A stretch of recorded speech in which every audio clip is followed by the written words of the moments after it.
We have some upcoming tour dates there in Colorado Springs in Colorado, Casper, Wyoming, Billings, Montana, and Missoula, Montana, Bloomington, Indiana, Columbus, Ohio, Champaign, Illinois over there in the Fighting Illini area, Grand Rapids, Michigan, Lafayette, Louisiana, and Beaumont, Texas. You can get all your tickets at theovon.com/TOUR. And thank you so much for the support.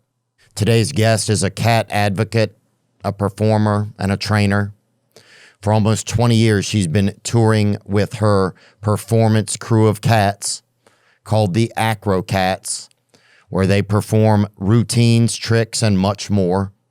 She's also started the only all-cat band in the world, Tuna and the Rock Cats. No one loves anything as much as Samantha loves cats. Today's guest is Samantha Martin and the AcroCats.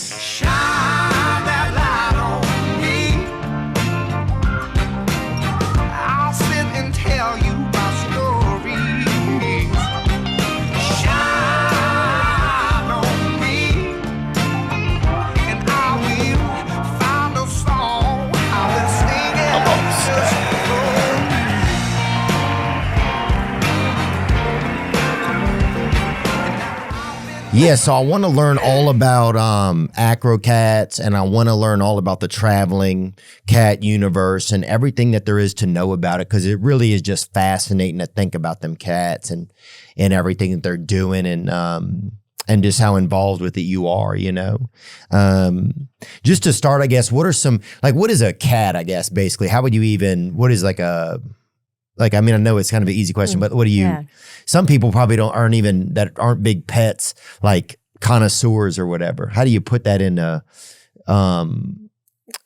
is there a certain size of it, or like how tall is a cat? Boy, you're open with a question I don't even know the answer to. They really vary in size. Some of the cats are more petite. We do a lot of bottle babies, so they tend to be a little bit on the smaller side. Females a little bit on the smaller side. But cats are really kind of misunderstood. Everybody thinks that cats are aloof and that they can't be trained, that they don't really need socialization or kind of the same kind of things that dogs need. A lot of people get cats, thinking that's not going to be any work at all. I just have to scoop a litter box or get an auto scooping litter box and throw out some food and be done with it. Where a dog is so much more work, but in actuality, a cat is just as much work as a dog, and people should invest that time because cats are brilliant. People don't realize just how brilliant cats are. Yeah. Oh, yeah. I've seen some cats. They have all types of cats. Yeah, they even had one cat went to space, I think even. I know a cat went down Niagara Falls. Really? You know a cat that went to Niagara Falls? It went down Niagara Falls. Oh, went down it? The first person that survived a barrel trip down the falls, she took a cat with her. No way. Yeah. For good luck or just for? Just, who knows? I mean, wasn't around during that time to ask her afterwards, like, what made you bring a cat down the falls with you? But she and the cat survived. So, wow. Yeah. Okay, so a cat, and a cat can be, you said, almost any size. Yeah, oh, yeah. I mean, there's huge cats. There's Maine Coon cats that are giant. Our cats are a little bit none of our cats are purebred cats because they're all rescue cats. Mm-hmm. So but the Maine Coon cats are giant. I mean, I've seen they're almost dog size. Oh, wow. So, and then there's the real small ones, the munchkins, and that have the short legs, and it's not really good to breed for certain things. It just seems uncomfortable for some of the cats to have short legs and difficulty for them to get around. But yeah, they come in all different sizes and shapes and large ears, small ears. Some cats are hairless. Some cats are completely furry. So a cat can basically be almost any. Like, how tall are the cats you work with? Because the cats I've seen are probably, a lot of them are about this tall. Probably. Well, I guess that's if they're just sitting up. If they're walking. Yeah.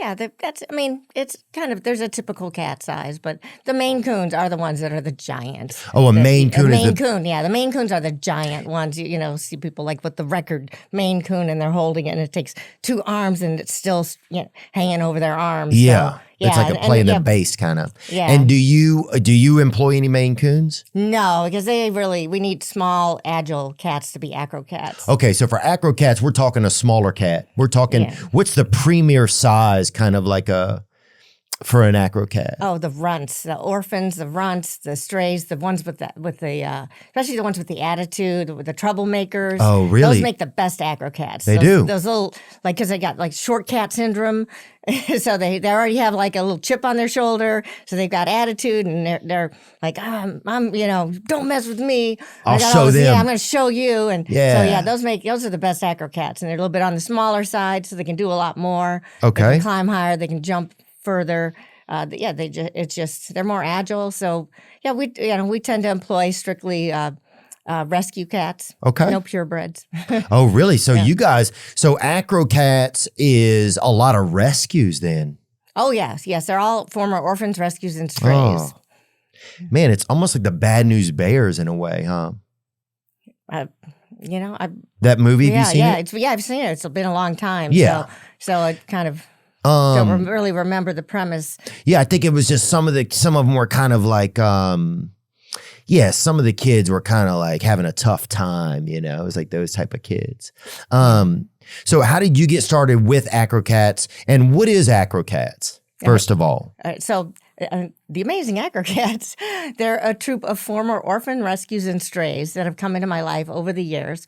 And I've trained them to do awesome things to show people that not only can cats be trained, but they should be trained. So they travel around the country. We now tour in a large bus. We initially started out in a small ambulance and then slowly built up to this giant money pit of a bus. Yeah, busing is expensive. Oh, so expensive. So you guys were in an ambulance? At one point, I started my career, with an ambulance back in the days when I was, doing rats and wildlife education and all of that. So I've been working with animals since I was 10. Okay, so you've been working with animals since you was a child. Really, you was really just a child animal worker, and and so you get started. You said with rats first. I knew I wanted to be an animal trainer since I was 7. Okay, so you knew out of the gate you wanted to be out there with them animals. Yes. And how did you know you'd be at a zoo, or something would flare up in you when you would see an animal, or how do you know that you loved them? Well, my parents did a letter every year, like those annoying Christmas letters that people send out detailing their whole year. Oh yeah, so, like Patty got her menstrual cycle or whatever, and Danny's playing volleyball or whatever. Yeah. So my parents did one every year. Yeah, we got those in our neighborhood. Some of them were too much. Like one year they sent it was like Ron left us if anybody's seen or whatever, call us, and we're like, this is for Christmas? Like, it was just, but some of them got a little invasive. But okay, sorry, I interrupted you. Oh no, yeah, but so looking back through all those Christmas letters, it talked about how I talked about wanting a cat. As soon as I was able to talk, I wanted a cat, and then I found a book. That was like a book about me that I had filled out when I was 7, and it said, "When I grow up, I want to be," and I filled in animal trainer or Indian. Oh, that's good. Yeah. And that's kind of the same thing almost, because the Indians were so close to nature, really, Yeah, it really is kind of similar path, I guess. Yeah. Spiritual connection with animals. Yeah. So you wanted to be really dialed in out of the gate. Oh, yeah. I knew what I wanted to do right from the get-go. My parents, they had a different plan for me. What did they think they wanted? They wanted the traditional. They sent me to college to get my MRS. They didn't care what I majored in, wanted to be a wife. As long as I came home with a husband that had a good degree and a future. That's what they wanted. They did not anticipate me being an entrepreneur. And I'm going to start a business with rats. And that's kind of how it all started. Right after college, I moved to Chicago, and I was like, I'm going to start a business with rats. And what made you? Did you see something? Were you at a live event? Were you at a christening, or were you at like a performance of Phantom of the Opera, or like what made you think, okay, I'm going to start doing a live performance at animals? Because that's the only people that's ever done that is Noah, probably Noah's Ark, and God, probably. Yeah. Did you see a performance? Did you see something that was like? Yeah. Yes, actually, I watched a a documentary on Mo DeCesso, who was the rat trainer for the original Ben and Willard movies.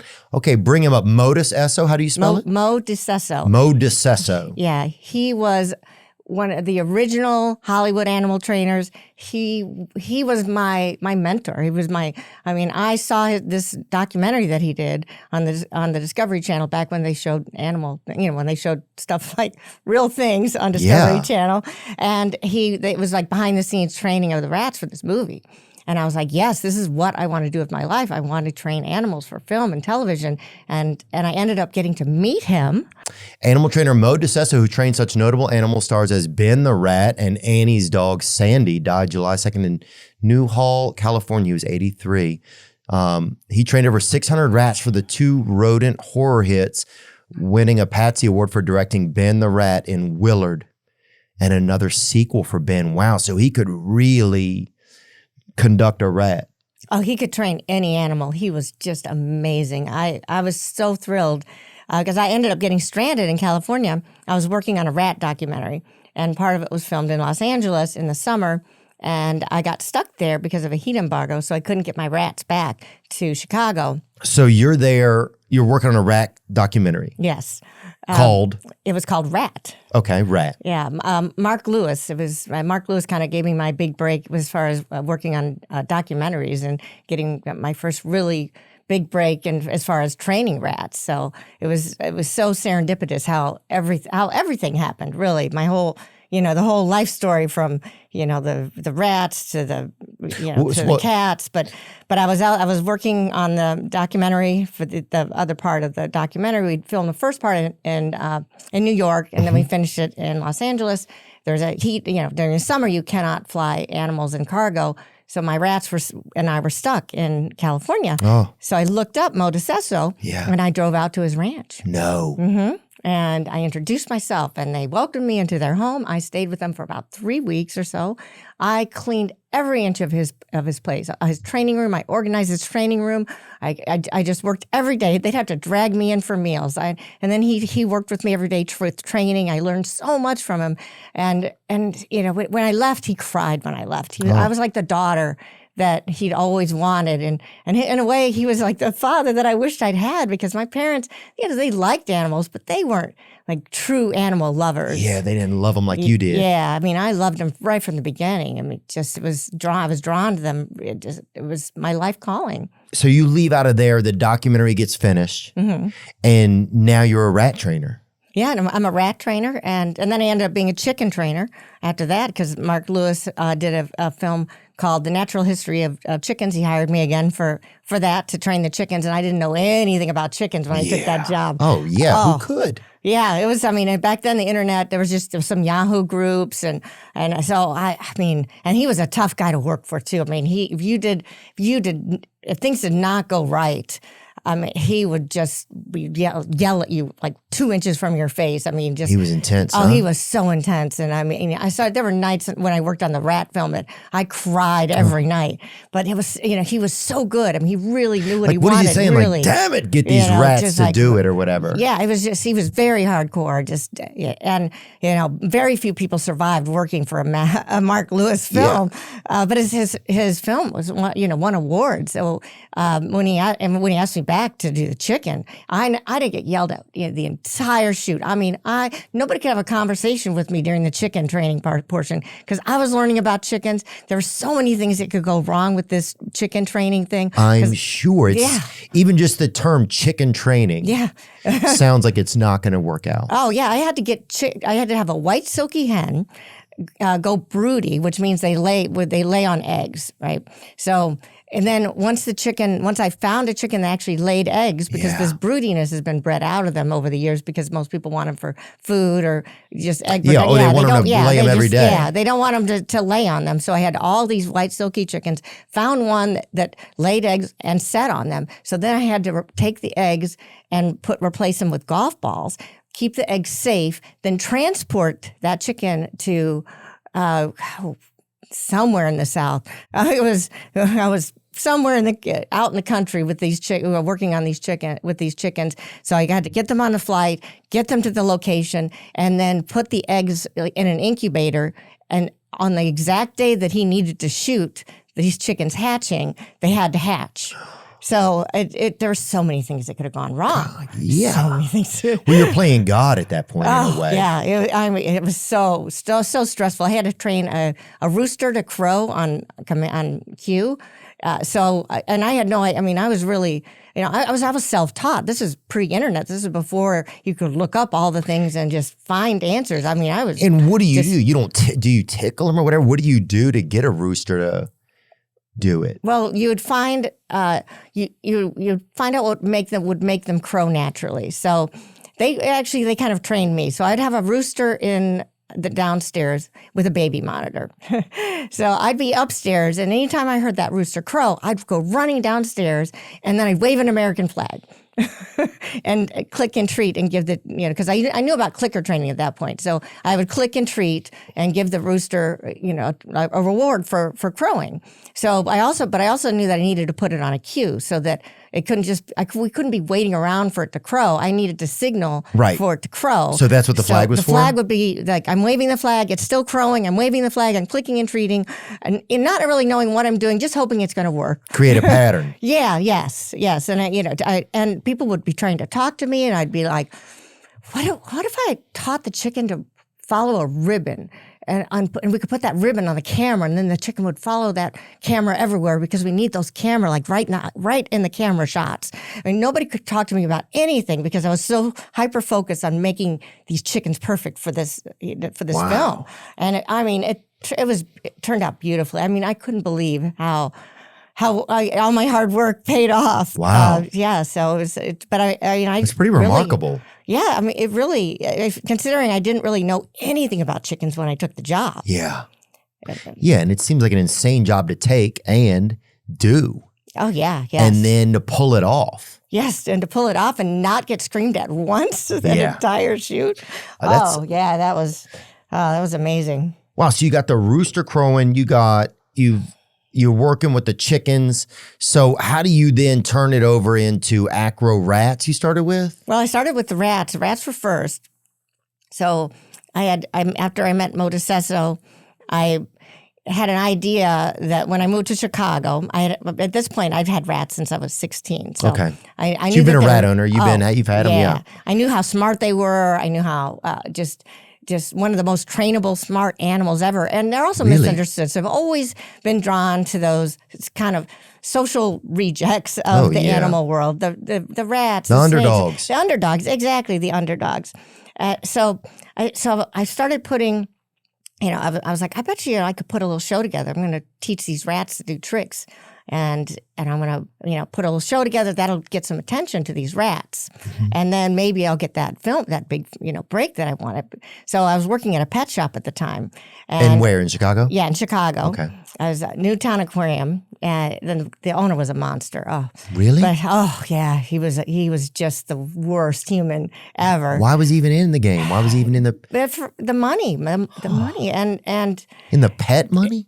Well, there was other things he was doing. He was getting fish, in from other countries, and there was more in with the fish than renaming them, not selling appropriate. No, there were. The fish that he was getting shipped in, there's white styrofoam on the bottom, right? Oh, those other things getting shipped in as well. Other things he was shipping in under the So it was probably a fish. front. Yeah, so it was a front, but he also was. His idea was like, if I get 100 of these, I get a huge discount.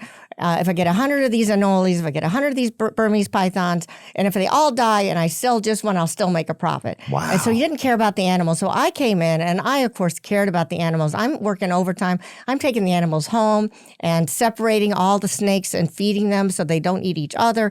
And I'm going to the library and researching on how to take care of these animals. So I was in charge of the rodents and the reptile section. And they're arch nemesis, aren't they? Well, yeah. There's they are not friends. So the rodents were downstairs, and then the reptiles were upstairs. And I'm learning about them. Having to go to the library and creating these cage cards so that when people came in, I could educate them on okay, you're interested in buying this particular lizard. Well, this is what you need to take care of it, and it's going to need a heating light and a rock and all these various things. And so I did all my research, and I was really, I did love the job, but he was just a monster. Yeah. And at that point, I had my little rat show trained up. Oh, perfect. So you got the rats. They are performing now. But yeah, they're performing in nightclubs and things like that. Okay, now so that sounds like, yeah, I would love to see that, and it's something that's important. The rats are performing in nightclubs with you as the trainer. Yes. They're not. Okay, yeah. So with you as the trainer, the rats are performing in nightclubs, and you guys are, how many rats are in the show?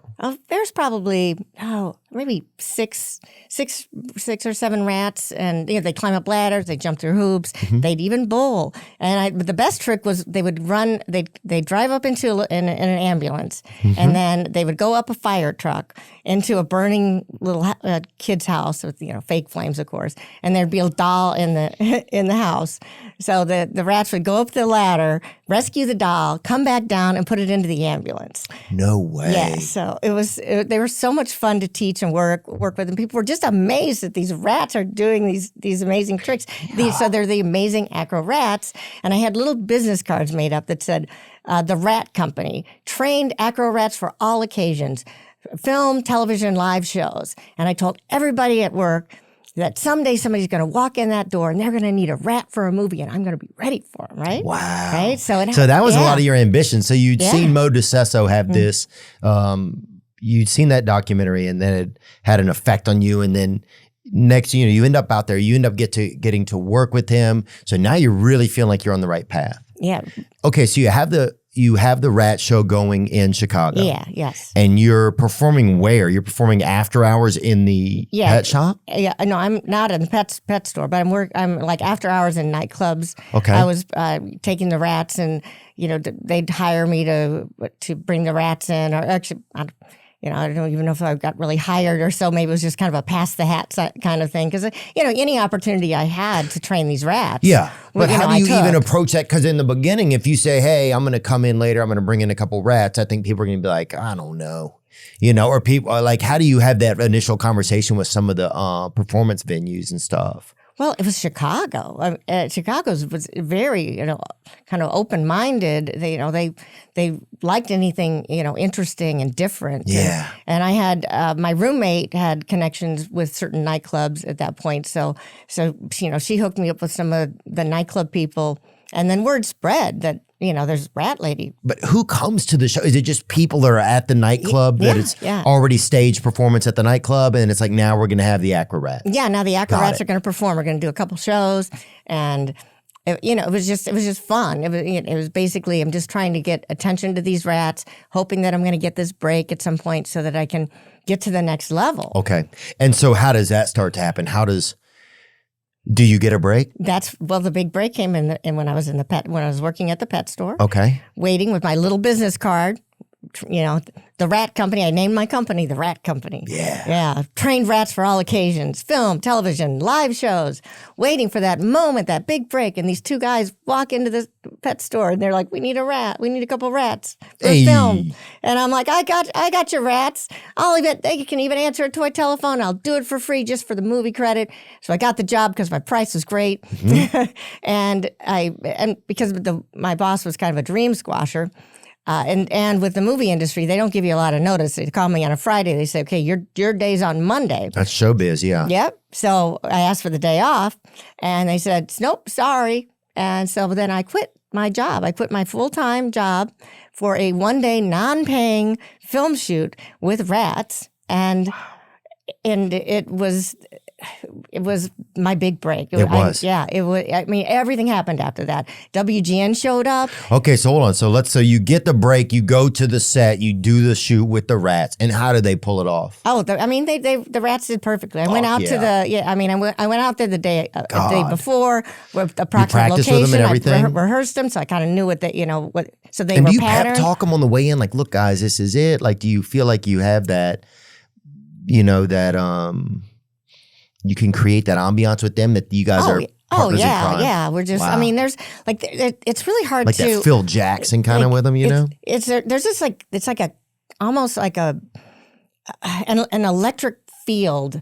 So especially when you're working on a set with an animal, and you can't be right next to them. So you've done your training, you've done your prep with the rat or any animal, right? And now you're off camera, and you have to send in the rat or whatever animal it is to do what you've trained them to do, and you can't be next to them. Yeah. So there's this like electric field, like a communication going where like God, yeah, just like you've got this, do this, and it when it comes together, and it's such a magical moment and they just pull it off. And I mean the whole crew applauds. I mean, they were just, everybody was just amazed that this happened, right? And then a film crew showed up, a news crew, because they heard that there was going to be a rat lady, on the movie set. Yeah. So they coined me the Rat Lady of Chicago. Oh God, beautiful. Yeah. So then CNN picked it up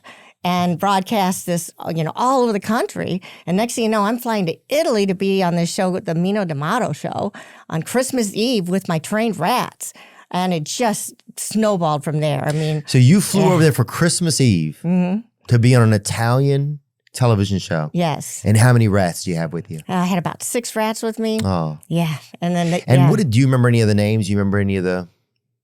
Oh, probably the Jasper and Ramsey and Cicero. And I named a lot of them. Started naming them after streets in Chicago. So I had Cicero and Harlem, and Jasper and Ramsey came later on. But yeah, so a lot of them were Chicago streets. So Gunshot would be one of them. Yeah. Gunshot. Gunshot's a cute name, actually. Wow. So you have these rats and you guys are over there. Do you remember that? Was it Christmas Eve? What was it? Yeah, it was Christmas Eve, and it's a show called the Mino D'Amato Show. And they didn't give me an earpiece for translation. So the guy's like, and I'm like, no way. You just like, don't know what you're saying. You're just sitting there, and the guy is speaking what? I'm in Italy, so he's speaking Italian. Yeah, he's speaking Italian. Wow. I don't know any Italian. I'm like, I don't know what you're saying. When he realized that I didn't know. I didn't know what I didn't have my earpiece, so then he translated. Luckily, he knew Italian and English, so then he would repeat the question in English, and then I would answer, and then he would translate it back. Wow. So it was saved, but there was a deer in the headlights moment of like, oh no. Because you're also a very attractive woman, and was there ever any of these guys trying to like hit on you? Was there like a lot of love interest going on? Surprisingly, I did really well. And, it is, in spite of being the rat lady and having rats crawling all over me, much better than the cat thing, or the cat thing was a real game killer.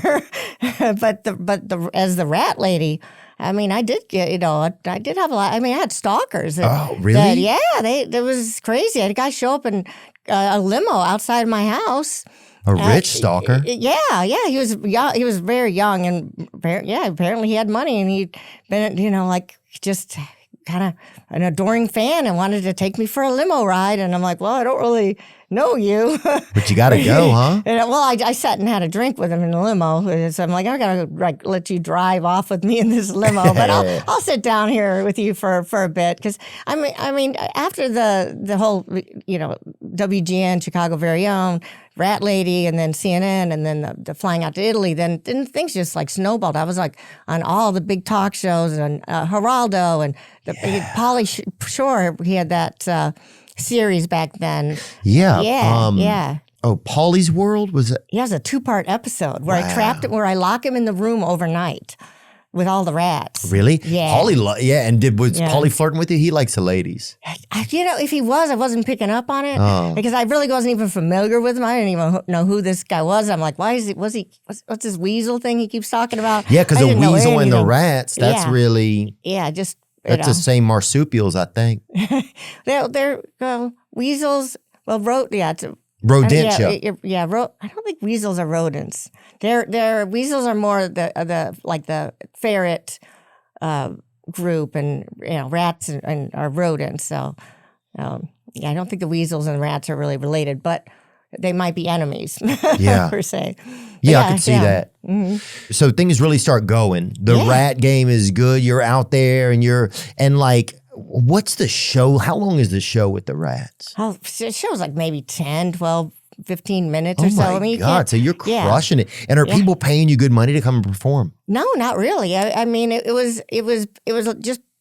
I mean, it was decent money then. I mean, it also was a nightclub. I got free drink, so Yeah. And then whatever tips I might get, they might pay me a nominal fee because I also at that point I had other animals. I had snakes, so they would hire me sometimes to walk around with a snake at a club and such. So it was the kind of it was back in the 90s, so.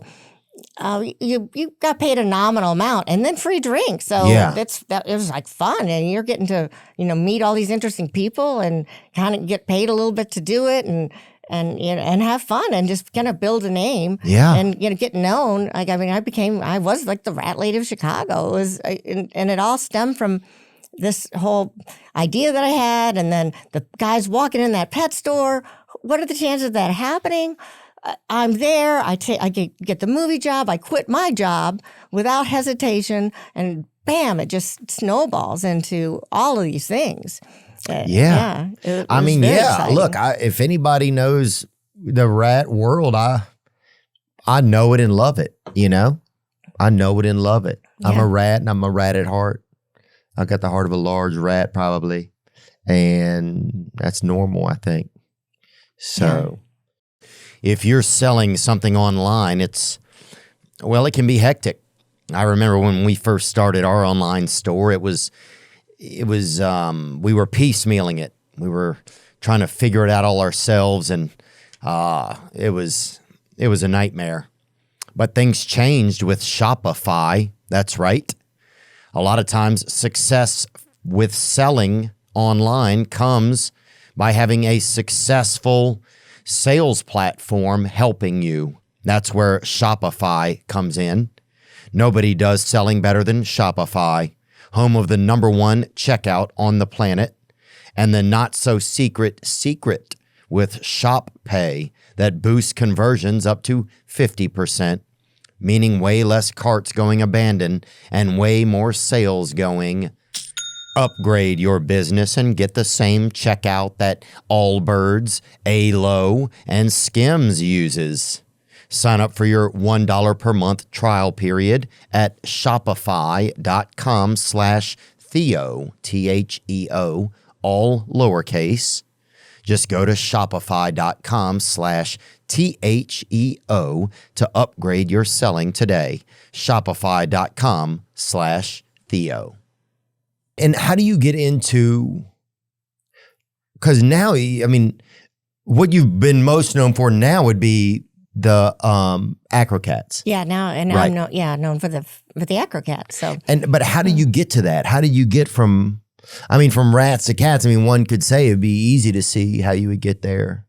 Well, cats are notoriously difficult to work with. I had experimented putting a cat in one of my shows early on. Oh, with the rats? Yeah, with the rats. I had it like it was supposed to pull a sled, and the rats had little Santa hats on it, and the cat was going to wear like antlers and pull the sled. It worked it worked perfectly in rehearsal at home. Everything was great, and then I tried it, in a live atmosphere, and the cat was like, "Oh, forget this!" Just zips across the stage, and the rats are like. They're popping out of the sleigh. They're all fine they're now. lost. Yeah, They're just like, what's going on? Things have changed. Somebody called an audible. They're doing lines from Macbeth up there and shit. The cat abandons the sled. The rats crawl back in the sled and just sit there waiting for what's next. So the cat was crazy. Yeah. So I was like, so I didn't work with cats for a long time, but years later, I had been working as a wildlife educator because at one point I discovered I couldn't make a living on just rats, so I kind of expanded, and I was working pretty steadily teaching kids, schools and libraries, all about wildlife. And so at that point, you kind of given up on the rat. Oh no, it's still the rat thing.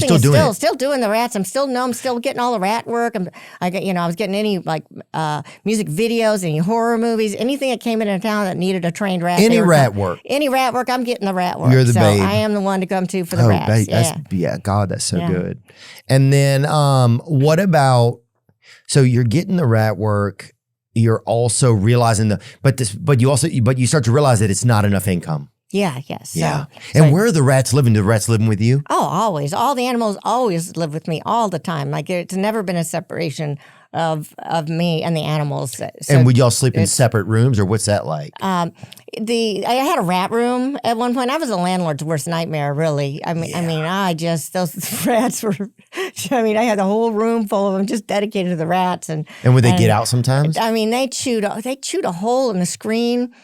Of the apartment I was in. Like I said, I had to move every like 3 to 6 months. Shawshank Redemption. Yeah. That's and I'm on the sidewalk.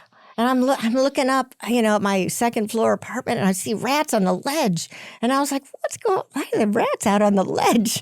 And I go upstairs, and I'm like, oh, they chewed a hole through the screen. Yeah. And they were climbing across the ledge and then hopping in the window to the rest of my house. So I'm like, oh, well, so, I had to do some patchwork and such. But yeah, I mean, they like to. Now, do you think that they didn't want to be a part of the show anymore? Or are they they were just being rats. I mean, they had a whole room. I wanted them to have freedom. Oh, yeah, baby. And have, because there were ropes and ladders and all sorts of toys in there for them. So, but they're also rats. They're going to do what rats do. They're rodents. They're going to chew. Oh yeah, rats going to do rat shit. Yeah. So there was a lot of them because also especially for Halloween. That was a big hiring time for me with the rats and to be I gotta have the rat lady of in a haunted house and such. So. But yeah, the rats and all the animals. I raised all my animals from babies, and they were part of my daily life. I took them everywhere with me, and I'm their mom. You have to, especially if you're working with any animal in any kind of public setting. You need to acclimate them to that early on, and that's it's a lot of work and dedication to be carting around. I'd be walking down the street, I'd be pushing a stroller or carrying a carrier. Full of rats. People be like, they'd have this look on their face like, oh, I can't wait to see what's in the carrier, and then I'd just see their face drop when they'd see that it was rats. So they were like. The color drains out of their face, and they can't handle it. Yeah, they're like, oh, but see, because the rats are just misunderstood. But they're such wonderful pets, and I turned so many people into rat lovers. I convinced parents to get your child a rat, not a hamster. They're just misunderstood. It's just the name, but they're the best. They won't ever bite your child. You can teach them names. You can teach them tricks. They are affectionate. They're the best pet that you can buy for a child. But it was. So I turned a lot of people into rat lovers. Well, one of my first jobs was selling hamsters when I was growing up. We used to sell them outside of raves and concerts, and I grew up in a hamster breeding area, and so you'd see a lot of small ground game. The Roborovskis were the ones that were sold then. I don't know if you're familiar with that strand of them, but that was kind of the popular strand of hamp that was going on in our area. Bring it up, the Roborovskis, if you can there, Ben. If you don't mind. Yeah, this is the dwarf hamsters. These are a lot of what we were peddling back in the day. Oh yeah, no, I had hamsters growing up too. Beautiful, and a lot of that market went to Russia eventually, or they started getting these Russian imported hamsters, and that for a while that killed a lot of the. They started getting more like the small white red-eyed hamsters. Still cute, but not what a lot of kids were looking for, really.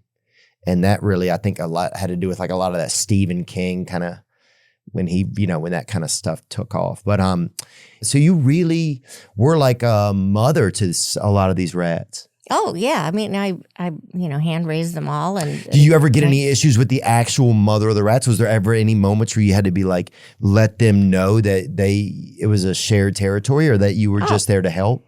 I mean, I didn't take the rats away from their mother prematurely, but as soon as they were weaned, I mean, the mom rat isn't really like, these are my children, I want to take care of them. Oh, she's not. Yeah, no, they're like, just go. I'm tired of you all.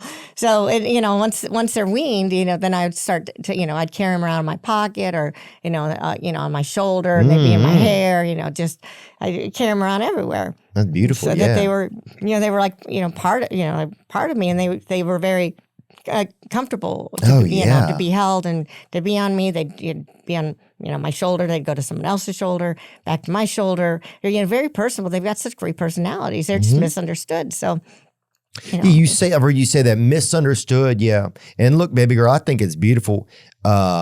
that you love these animals so much. I think it's just important to find something to love, And what's so misunderstood about them, do you feel like? Well, they just have a bad reputation. How did they get it, though? Well, I mean, they started it. Yeah, they did. But I mean, well, the whole the I plague, love them. the Right, the bubonic plague didn't help. The plague, that didn't help. And then, of course, they always play villains in the movies. So the Willard, the Ben and the Willard movies. Chuck E. Cheese, they tried to bring him back and give him a little bit of that. Was kind of some good PR, I feel like. Well, yeah, but it's still like, it's just that we're rat. Ratatouille helped some. Yeah, that definitely did help some, and people are definitely. I mean, there's rat fanciers. Yeah, I mean, there's a lot of people. There's a lot of rat ladies out there now. Oh, I'm a damn rat king. I mean, our tour is Return of the Rat tour. Yeah. Oh. That's our stand-up comedy tour. Is the Return of the Rat tour, and so I certainly get that some people don't understand the value of a rat. Yeah. It's just the name rat. So sometimes I tell people it was a African gerbil or a Honduran hamster, Honduran long-tailed hamster, and that changes their attitude. And then they're like, oh, okay, it's kind of cute. And then like 2 months later, I'll be like, it's actually a rat. But then they're in love. They're already in love. Yeah. Or one of these Jamaican branch kittens or whatever, and you trick them or whatever. Yeah. And it's just some like, it's just your buddy. It's your buddy. Marvin or whatever. And if I had Jalen. to ship them, if I had to transport them, because I was flying out, being flown to places, Los Angeles to do things, and so I'd have to bring, get take the rats on the flight, and I'd have the health certificate say, Honduran long-tailed hamster, because if you got the wrong person and they saw rats, they don't want rats on their plane. Yeah. So I just put it on the, they don't the want health us certificate, anywhere. and they'd be like, they look a lot like rats, and I'm like, yeah, don't they? Yeah, they do a little bit, yeah. Yeah, it's a very exotic hamster that does look a bit like rats. Yeah. And what was your life like personally at the time? Like, were you married? Were you single? Oh, never married. Never married? No. When you know what you want to do and you're 7 years old, and it was my life dream. You can't marriage is a job. I mean, it's all fun and romance in the beginning, but if you actually sign the paper and you have a partnership with somebody, now your actions affect them.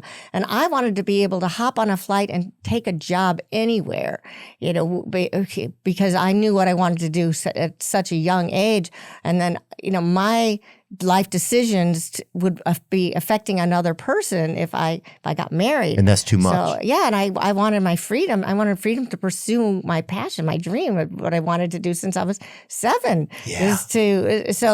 It was just not. My parents, they were married for 54 years. Wonderful marriage, like literally, like, honey, I'm home. There was no arguing in the house. It was just like out of a movie. It was like Pleasantville. I always tell people I came from Pleasantville, but it seemed a little boring and stifling. And I wanted to adventure and excitement and go places and do things and train animals for film and television and I loved horror movies. So obviously rats were the way to go. And I did not go to take the marriage route. Yeah, I did not do that. Was there love at some point, and it was just, did you ever date a man and they just couldn't accept the animalia that was in your life?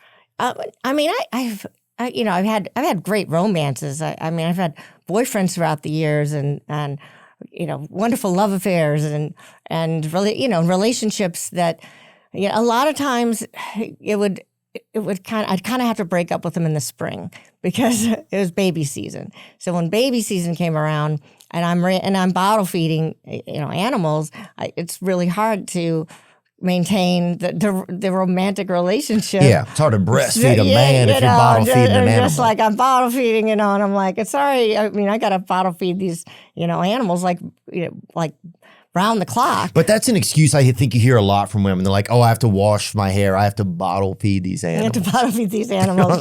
Yeah. I think that's something that sometimes you would hear a lot. Like, I've definitely heard that from girls before. I have to bottle feed these animals. We have to redo the stairs at my dad's house, whatever. I'm like, It's another excuse. Yeah, just. Oh yeah, definitely. I'm getting my teeth remodeled or whatever. I'm like, you're lying to me. I think. Yeah, but I think you could don't show like you me. the baby animals I'm bottle feeding, and there were some that actually wanted to participate. Yeah. And so I mean, I've had boyfriends and relationships throughout the years. But I just never wanted to. I've even had the marriage proposals. Like Really? they wanted to marry me because I'm actually a really great girlfriend, and I bet you are. I'm loyal and driven and creative, and but I still have a fun side, and I'm smart, and I'm just like there's a lot of things, but I don't want to do dishes and I don't want to do that whole housewife stuff. Right. You don't want to be a housewife. I don't want to be a housewife, and so many, You want to be Tarzan's wife, kind of. I just want to have. Yeah, I don't want to. But so many, that's the end game. Is Right. just like it's got to lead somewhere. So it's not going to lead to marriage and you doing my laundry. Right. I want to be able to have my own freedom. I want to I want to live my life the way I want to live it. No, I certainly understand that. Yeah. I mean, I understand that 100%. For years, when people were married, I was like, what do you even mean you're married? That seems crazy to me. But like, it took me a long time to even consider being married one day. For so long, I was just so not against it, but I just wanted to live. I wanted to be free. Yeah. And see who I was or who I wasn't without also affecting somebody else, too heavily. Yeah. But then even in relationships, I haven't done the best job of being a relationship man. I want to get into the cats. I'm glad that you talked about the rats because rats are near and dear to my heart in the sense of being that underdog, being that animal that doesn't get looked at twice sometimes, or people would rather look at it almost disapprovingly before they even give it a chance to look at it, even just with a look of possibility, right? Mm-hmm. Rats don't really get that very much. Now, how do you get to the cats? How do you start catting around? And just so we know, so we're talking a regular size cat. How tall is it again? If we had one of them in here, you'd be able to see. How tall is a cat? Can you look that up? How tall is a regular cat? It's it would be about 9.1 to 9.8 inches. Wow. Okay. So about 10-inch cat. Yeah. So a 10 inches in height. Okay. Mm-hmm.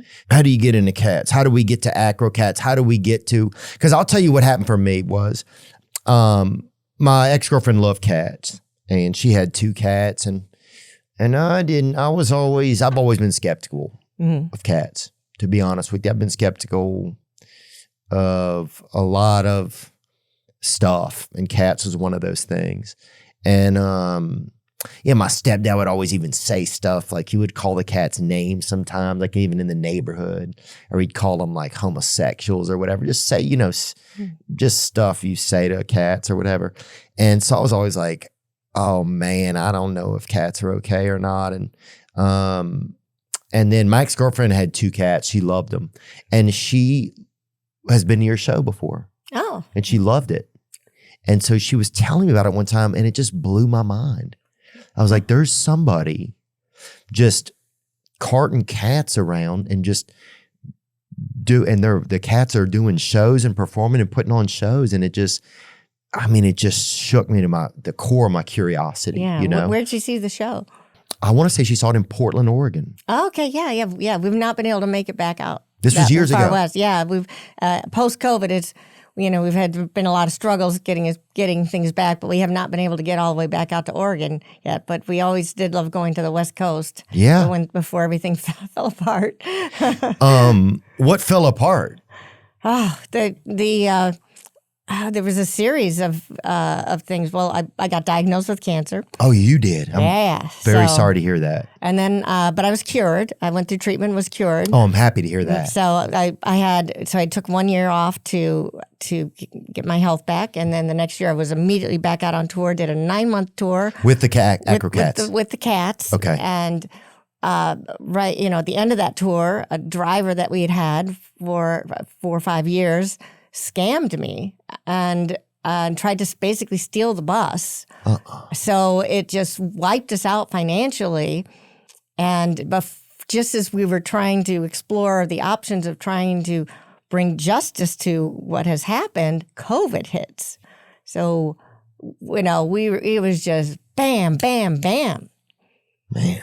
Yeah. So, and then because the bus sat for 2 years without being able to tour, when we finally got it back, and then we had to undo all the damage that this guy had done because he was supposed to be converting another bus first because he said this bus is no good, it's dangerous to drive. We'll find a shell of a bus, and then I'll transfer everything over to the that's usable. Then he lied. He was like, it was all a lie. It was all a lie. In the meantime, he was just retrofitting my bus that was actually perfectly fine. There's issues with it, but it was not a death trap like he said it was. Yeah. And he stripped the wrap off of it because it was covered with cats. It was gorgeous wrap. Stripped the wrap off of it. He tore out the interior, took out all the catification, the kitten city area. He just demolished, and he was putting a bedroom in the back. God, why? I guess he was going to flip it, and I don't know how his end game was going to work because I still had the title. I mean, I just paid the thing off, and we'd raised it. It's not like I bought. We got it through a Kickstarter, so the fans donated money to get this bus. It's not like I can go out and buy another bus. And why did he do this so much? Was he just a driver? He was kind of a pathological liar, and he was young, which made prosecution really difficult because he small town. There's the sheriff. Family has the sheriff in the pocket. What do you mean Ricky did that? Yeah, it seems like a he said she said kind of thing. And I mean that sheriff just questioned me like I was the bad one, and pretty much because he doesn't have assets, no lawyer's going to take the case. Yeah, the lawyer there. It's like it's not about the money. It's about justice. He committed a felony. What a piece of shit. He just decimated me to my core. I mean, I had dreams of doing so much more as far as like good work. I mean, I could have been one of those people out in crisis situations like Katrina, rescuing animals because we were in a really good place at that point before the scam happened and and that setback. And then we've just had to put so much money into the bus to get it back to its original shape, and then everything's dry rot, having to sit for so long while COVID was going on because we couldn't travel. And we're still sinking right now. It's sitting in a shop in Iowa, and they were supposed to be fixing the slide out, and they decided, well, we're not going to be able to get to it. It's we thought it was going to be this, that this would fix it, but it didn't, and now we have other jobs that are more important than you, so we basically get the bus back and it's not fixed, and Iowa's the only place that can fix this issue. So once again, it just hit hard with nothing, with it not being repaired, bad and having luck. To spend this money. Bad luck and bad actors. Yeah, bad actors bad that aren't people helping that you. just are not being helpful, and it's especially. As a female too, it's a struggle to get, respect as a woman, totally. to get things done as a woman. I resort to having a guy make that call because I can't get anything done. Yeah. So that's unfortunate. Yeah. I'm sorry that happens. Yeah, it was definitely rough times, and we're just finally Bouncing kind of back. getting things rolling again, and it's just hard to find help post-COVID. Nobody wants to work. Yeah. Nobody wants to travel. It's hard to find girls whose boyfriends will let them go on the road. It's bizarre. And, there's that double standard. Guys can tour, girls can't. Yeah. And we need more women out there entertaining everybody. It's important. So how do we get from rats to cats? Take me on some of that journey. So I was, the rats.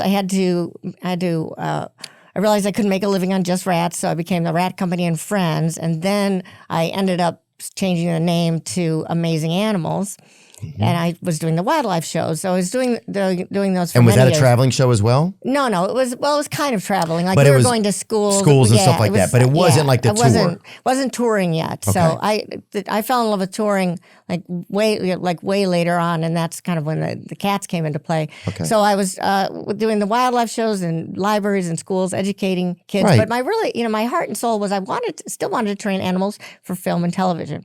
So I realized You that wanted to show animals. You wanted, Yeah. I just was like, always what I wanted to do is see my, and see my cats in a commercial or see my animals in a commercial. Yeah. So there's not so much rat work out there. There's just not a whole lot. So I thought, well, maybe I should, there's a lot of dog trainers out there. Mm-hmm. The rats, have kind of met their limit.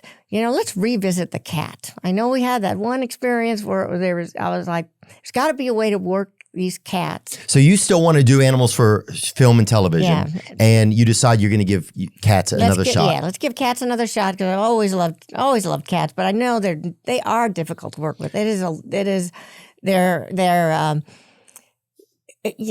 small, so there's a lot of predators out there, so they're a little bit like, what could get me? So I had no idea. Yeah. I had no idea. Like I needed to figure out how to make this work, and so I thought, what if I did what I did all those years ago with the rats, and try that with the cats? Put a little show together and start taking it around to like low key, no pressure, not charging money, just passing the hat. Started in art galleries, so basically, I'm going to let the cats teach me how to teach them. So okay, and so do you set up something kind of at home? Do you audition some cats? Like, how do you? So I had this cat Tuna that had come into my life that was brilliant. I mean, she was very focused, wanted to learn. I had learned clicker training, a lot more about clicker training at this point. So I was, it actually started with Tuna. Tuna was the inspiration behind the whole thing. I was taking her to pet expos, just kind of showing off what she could do, and I'd have her ring a bell and tap a tip jar at a rescue table. And then I donate whatever she got into the rescue. And so I was just taking her everywhere. I was taking her to the film festivals and having her play a guitar, ring a bell, and do some things, trying to get her some work there. And I thought, well, let's, try putting a show together. And so I found an art gallery that was, looking for some kind of entertainment. And the band I had put together already at that point, and that was pretty solid. The band, what do you mean? The AcroCats. So we had a guitar, drums, and piano. And these are cats performing? Yeah, so the band actually came first. And what cats were in it? Tuna's in it?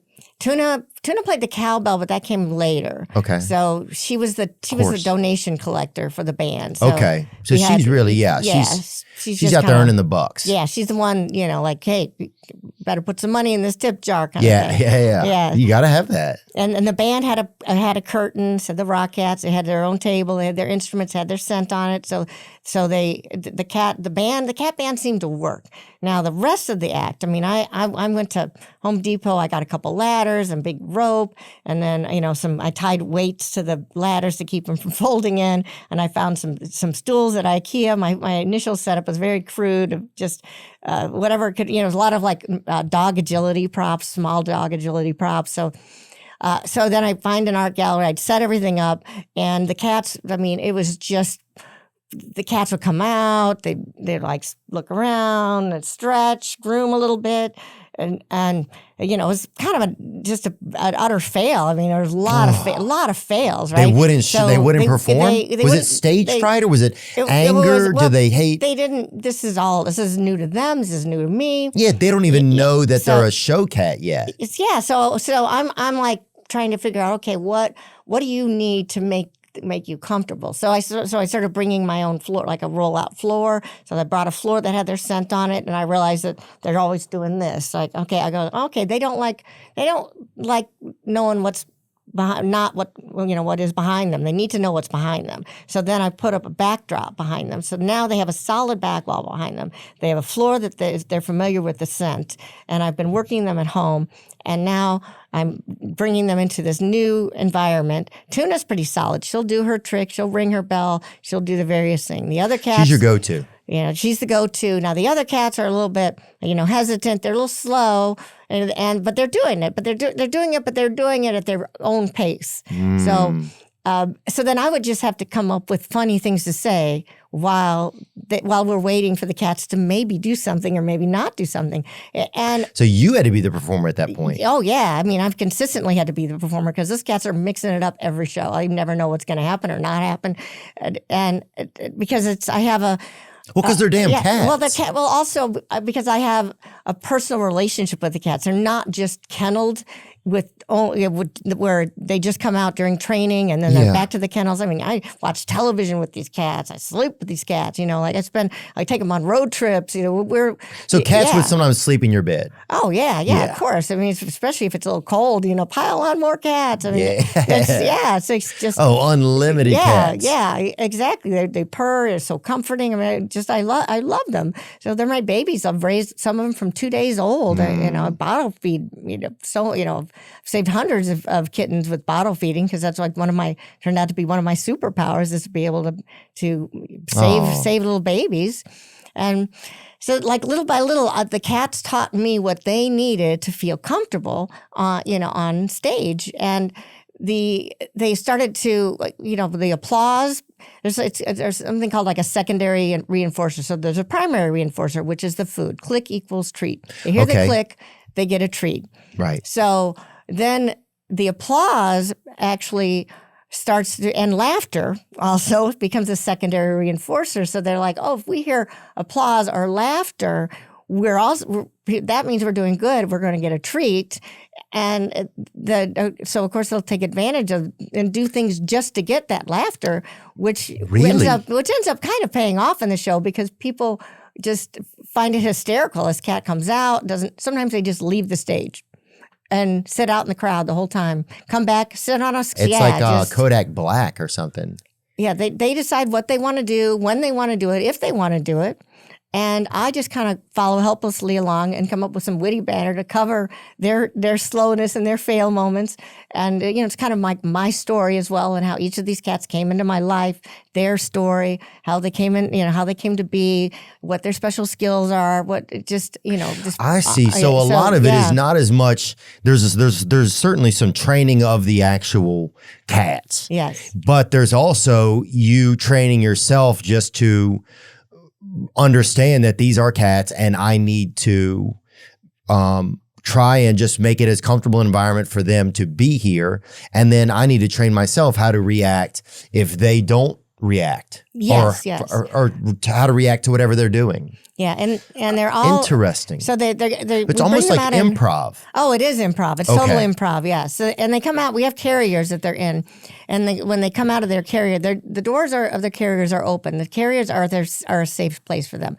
It's like a portable. It's like a green room. Yeah. So they know that's a safe place. All of my cats are whistle trained to go to a carrier, which is great for emergency situations. If you need to call your cats quickly and get them out of the house because there's a fire or some disaster. The fact that you can blow a whistle and the cats come running, they go in the carriers. They're used to traveling. So if they're not feeling it or they're having an uncomfortable moment and they're not liking the person in the front row that has big hair, which I'm always picking up on. I'm always watching the cats. I'm watching the audience. I'm watching, just constantly reading and communicating with these cats while doing the show and making mental notes about, Wiki does not like people with big hair in the front row. They do not like wheels rolling by. That's babies crying. Everything stops when the babies cry. There's a lot of challenges, but if they don't feel like coming, or if they have a moment, they're like, I'm gonna go back to the carrier. They can do that. So that's their safe. It's like a portable base camp for them. So when I take them out for like outings or camping, I have a harness on them, and then I also have a backpack. So wait, camping, is that part of the show? Is that no? That's just for fun. That's you guys will go camping. You and the cats? Oh yeah, because when I'm raising new kittens and to either do a to field adopt, trip or something? to adopt out or to be in the show. I want to bomb-proof them so that they're comfortable in any atmosphere because, the way the world is today, the disaster could be around any corner. Yeah. And these cats need to be able to be comfortable being transferred to other areas, loud noises. So I always, I have clicker and anytime they're freaked out by something, especially there's a window of time with kittens where they adapt really quickly. Like they may hear thunder and be like, right? And then I click and treat during that moment, and I turn that bad experience into a good experience. Wow. Now, next time it thunders, they're like, oh, well, that's nothing. And where's Everything's where's okay. my treat? Yeah. So even fireworks and such. I mean, I click and treat during. My cats are not bothered by fireworks because they've all been. Whenever fireworks have been around, I had the clicker and the treats out, and click and treat and click and treat. So anything that they found distressing.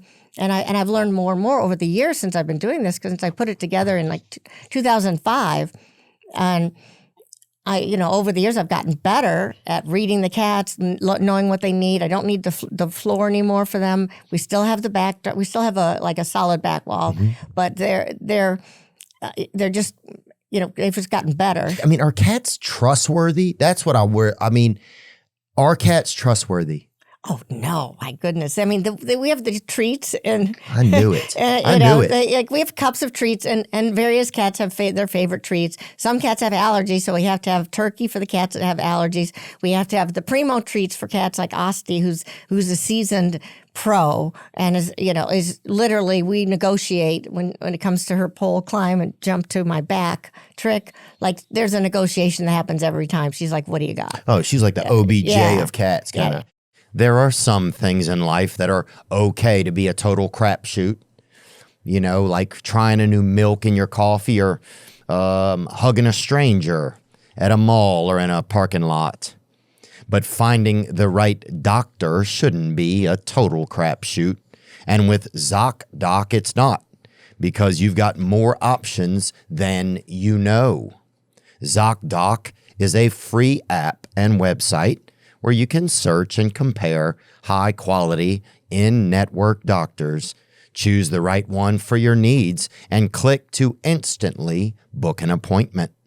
We're talking about in-network appointments with more than 100,000 healthcare providers across every specialty, from mental health to dental health, eye care to skin care, and much more.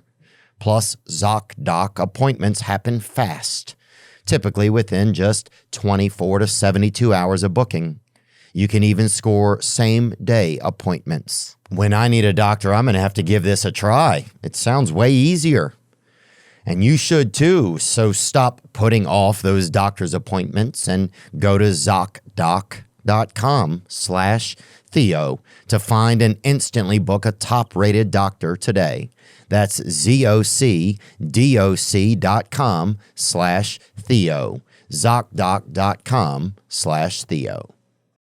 Yeah, who's in the show? What are some of the big, like Tuna was obviously, is Tuna still on the show? Well, the original Tuna passed away to cancer. Oh. So And how did you guys do that? Did you guys have a ceremony or anything like that? Well, I mean, by then, because I've been traveling. Were y'all on the road when it happened? It happened during, right after tour. So I had like one last round of shows with her, and then I knew that it was going to be time. So it was after our show, and every year we go to New Orleans for Christmas. So that was kind of her last time. And so I got to, so we had January and February off. So I got to spend time with her, and the fan, I had to let the fans know that this was going on. And because these people have supported us through the years, through all the disasters, all the crises. The fans have been helping us through, and so they know the cats. It's not like the days of Lassie. We're bringing in another Lassie. I couldn't just be like, bring in another Tuna, but I did. I let the fans know that Tuna's passing, and I had 5 white cats that came in to audition to take her place, and Tuna helped train. The training process kind of helped, pick, the proteges. And of course, nobody could top. Tuna was just brilliant. So now we have 2 Tunas that took the place of the original Tuna, and one of them's ahi tuna and one's albacore tuna. Oh, okay. So you still have some tunas, but it's different now. Yes. And the original Tuna helped choose these ones? Yes. So there's pictures of the original Tuna next to ahi tuna and albacore, they're both ringing bells. And so it kind of, made everybody part of the process, and everyone grieved together for the loss and embraced the new Tunas. So, I keep people, involved. Yeah, because it's a family. Yeah, and people love, my ex-girlfriend is a cat lover. She loved her cats. You know, she loved them. She was a good cat mom and she loved them. And I was amazed. It was one thing that even just showed me how good she was at loving people was just, you know, how much she could love a cat and really, you know, think about a cat. Did you guys bury Tuna anywhere special or how did that go down? We cremated her. So I have like a whole little glass area with the various, you know, Pinky was the first to go. She was my guitar player. She was a guitar player. She was my best guitar player ever. Oh. And then Tuna, and you know, when we lost, you know, the pandemic was really tough on the cats because they're used to that's so much stimulus. They love working. I mean, if the cats aren't working, their health.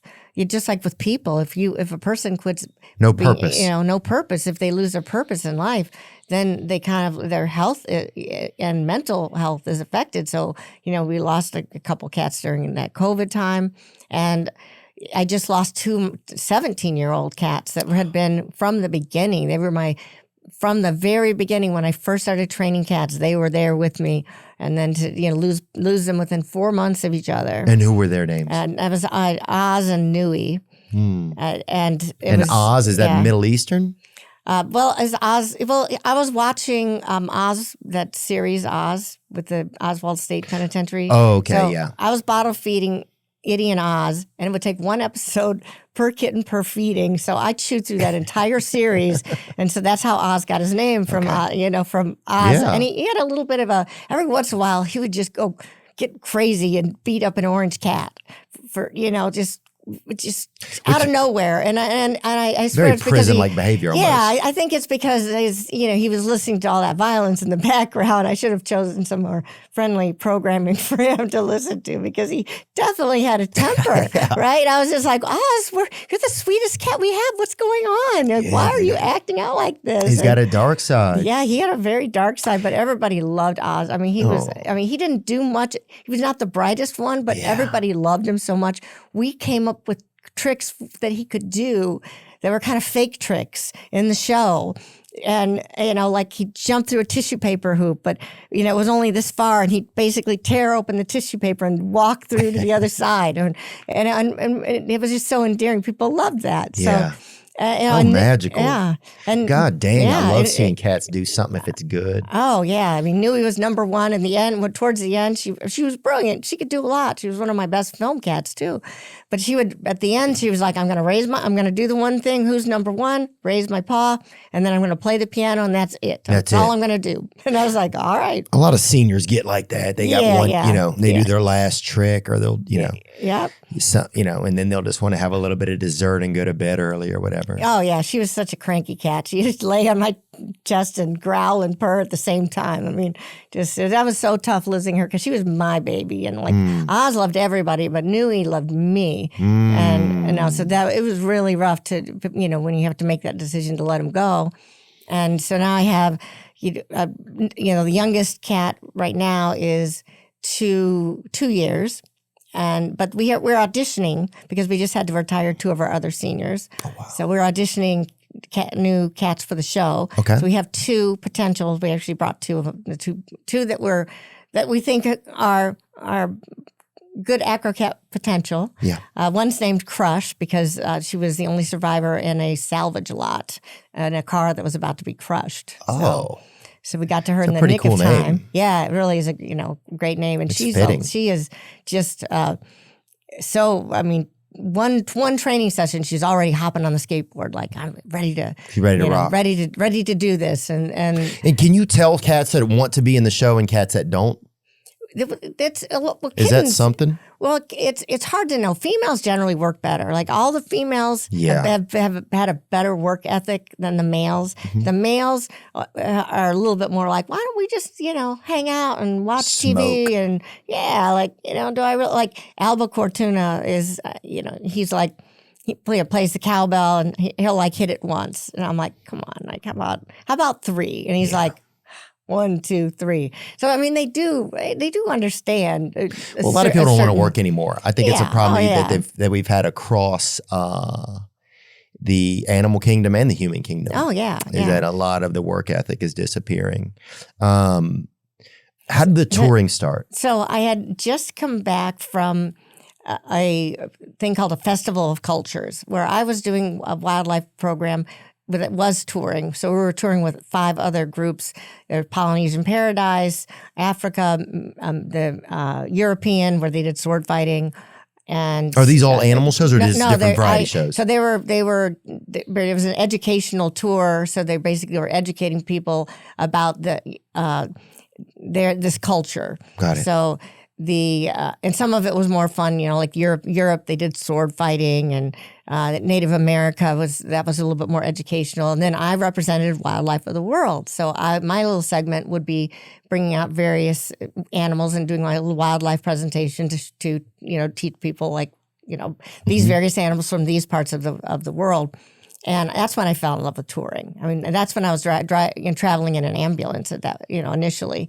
And then, you guys got an old ambulance and turned it into the AcroCats. Well, that was for the wildlife of the world. And then I got a small RV after that. So that last year I had the band together and I set it up on the kitchen table in this RV that we had. And so people would be walking by the RV and I'd be like, hey, you want to see something cool? Yeah. And I'd open up the RV doors and the band would play. Oh. The cat band would play, and they're like, what? Because usually it's something, it's sex or something you would see something real, I don't know. I'm not sure. So that's when short. So that's when I knew that maybe I could do something with these cats. So when I got back and I knew that wildlife, they weren't going to be including us in the next round of tours. And at this point, I would fall in love with touring and traveling and what seeing did you like things. about it? Oh, just seeing things? Just you get to see, because we try to stay in places for, we don't tour like a band does where you're just one off. What fun is that? So, but if we stay in a place for 3 weeks to get to know people, I mean, we go to New Orleans for almost a month every December. So I have friends there. I mean, I get to enjoy that city. I get San Diego, beautiful weather, right by the oceans, the sea lions, all the things that you can see in these other cities that are awesome. We're going to the East Coast this year. So, Portland, Maine, absolutely love it right there. But we're performing so close to the ocean. And you get to meet, meet people and get to know people and, just see, I love roadside attractions. I mean, I'm a sucker for biggest ball of twine, next exit, pull off now. Yes, I'm totally seeing that. And, we had a carnival worker in, and his great grandfather had 3 legs. And he was in one of the original dime show, one of the side shows, back in vaudeville days, almost right there. Franklin Teeny, that's him. And he had 3 legs, and we had his great grandson in. It was and I saw his segment. I watched because I was pretty cool. Yeah, he seemed interesting because I always loved carnivals when I was. That whole lifestyle since I was young. When I read the book, The Boxcar Children, and I'd stare at those freight trains, and I just wanted so badly to hop on one and just go. Because my parents, I was their girl, I was their daughter. They kept me on a pretty short leash. Yeah. So I was not allowed to roam the country or even outside the neighborhood. You wanted to get off leash fully. I wanted to get off leash fully, exactly, and just see things and experience life and all the oh no's and all the oh yays. So because there's been a lot of I've learned so much on the road. They gave me no instructions when I bought my first RV. They just handed me the keys, drove off the lot, and I popped all the tires within the first 6 months because it was stored outside and the tires will rot. The tire, they had no instructions at all. So then Good Sam dumped me, so I didn't have that kind of roadside assistance anymore. And so this is when you're on you start the tour. Yeah. You start the touring. You started in an RV. So we started. We had an RV and is it AcroCats? That's the name of the time. There was the Amazing Acro-Cats, and we did our first. We did our first real show was in 2006 at a little place called the Reversible Eye, and that was actually one of the more successful shows. At that point, I was like, okay, I'm finally I've got enough put together that I can pull off a show. Where was this? It was in Chicago. Okay, and do you have all the cats you want? How many cats are in the show? At this point, I think there was maybe 7 cats in the show. Okay, was there ever a cat you wanted to get, you just couldn't get the contract right or the deal right with them or whatever? There's 2009 is kind of when things really shifted from because my initial goal was to get the cat's attention for film and television work. Like that was you my still goal. just try. Yeah, you still I'm still trying to get them film and television work, right? But that's crazy. Jesus Christ. and it was working. I started, my cat Bowie is on a Blue Buffalo Tastefuls commercial. He rocks it. Oh, really? Yeah. He nails every shot. He's perfect. Looks in the camera. He's fantastic. I mean, he's a poster child. He's on the stores at when I go down the pet store, I'm like, there he is on all the food packages, and I'm like, that's my boy. It's like, yeah, he's killing it. He's so great, and he swaggers. He's got such a swagger. So, but initially, that's I started it to do that. But then 2009 is when things shifted. Because I wanted to add another cat to the show. Okay. And at this point, why? Is the show faltering, or are you just not?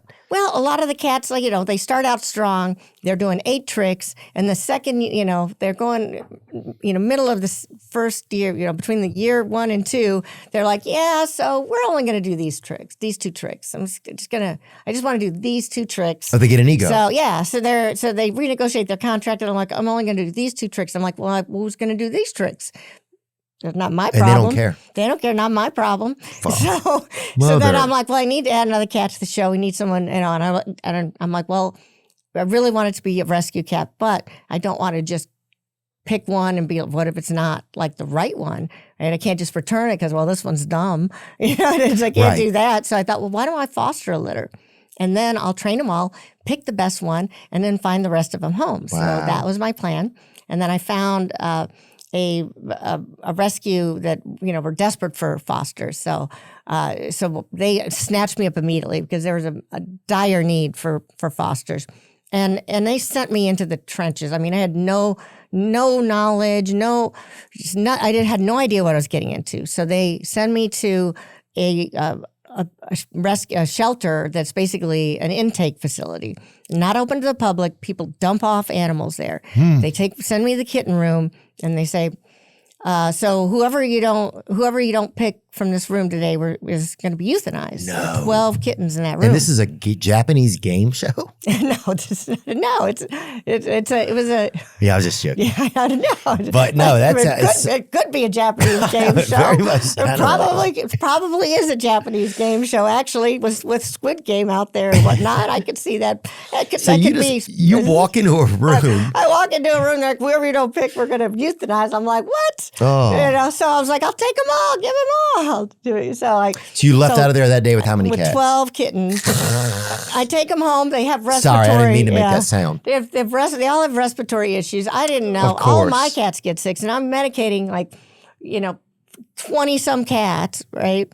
I get everybody healthy. I train everybody up. And that was a really, that there's a pet overpopulation problem. That there's a problem. But until you're thrown into a situation like that where you're actually told, these kittens are going to die today because there's no home for them. You see people dumping off their cats on a regular basis, just leaving them behind. They're not part of the family. They're just left behind like garbage. Well, cats act like they want to leave all the time, too. Some of it is their fault. Well, I'm not going to say that it should happen, but some of the cats are like... Well, that's because the person has not invested the time in the cat, and that could very well be true. And that is part of that's where the change happened. So I got these 12 kittens. I've ended up finding homes for all of them, and I realized that. And I went in and I got more. Well, I bet nobody wanted to talk to you because if you even talk to somebody, they're like, this lady's going to try to give me a cat. Oh, well, no, we're very picky about where who we adopts. Put them? Yeah. Oh, wow. I mean, they have to fill out an application, all the things. So, okay. I mean, this was just really, eye-opening for me. And I also realized that part of not only were just kittens being dumped off, but people were leaving their adult cats behind. And that's because they felt like their cat didn't care. They didn't have a relationship with their cat. And that's where I thought, well, I can make a difference here. So part of my show is like an educational to inspire people to, like, hey, not only can cats do tricks, you can teach your cat. Look at the relationship. My cats act like dogs. They follow me around the house. I mean, the little kittens that I just started training, they follow me around like puppies. They're like, when are we going to work? When are we going to work? Let's do something. And when I realized that I can make a difference here, I can help save lives. So not only have I saved, actual lives, but I've fostered and found homes for 340 cats and kittens since 2009. Wow. And I, through my show, I foster a bunch, take them on the road with me, teach them tricks, put them in the show, and then find homes for them. Well, right after the show, people can't even adopt them. Well, because we stay in a place for a amount of while, they have to fill out. They Wow. fill out the application. Right. We check the references, and if they get approved, they get the training kit. All the kittens are trained to go to a carrier at the sound of a whistle. They're all comfortable with traveling in a car, which is a big thing, and they're all trained to do a parlor trick. So like a high five, a sit pretty, a spin, maybe even playing the piano. And who's going to leave a cat behind that high fives you when you come in from work that day and they give you a high five after your bad day? You're not going to leave that cat behind. No. So my mission is like no cat gets left behind when disaster strikes or you move.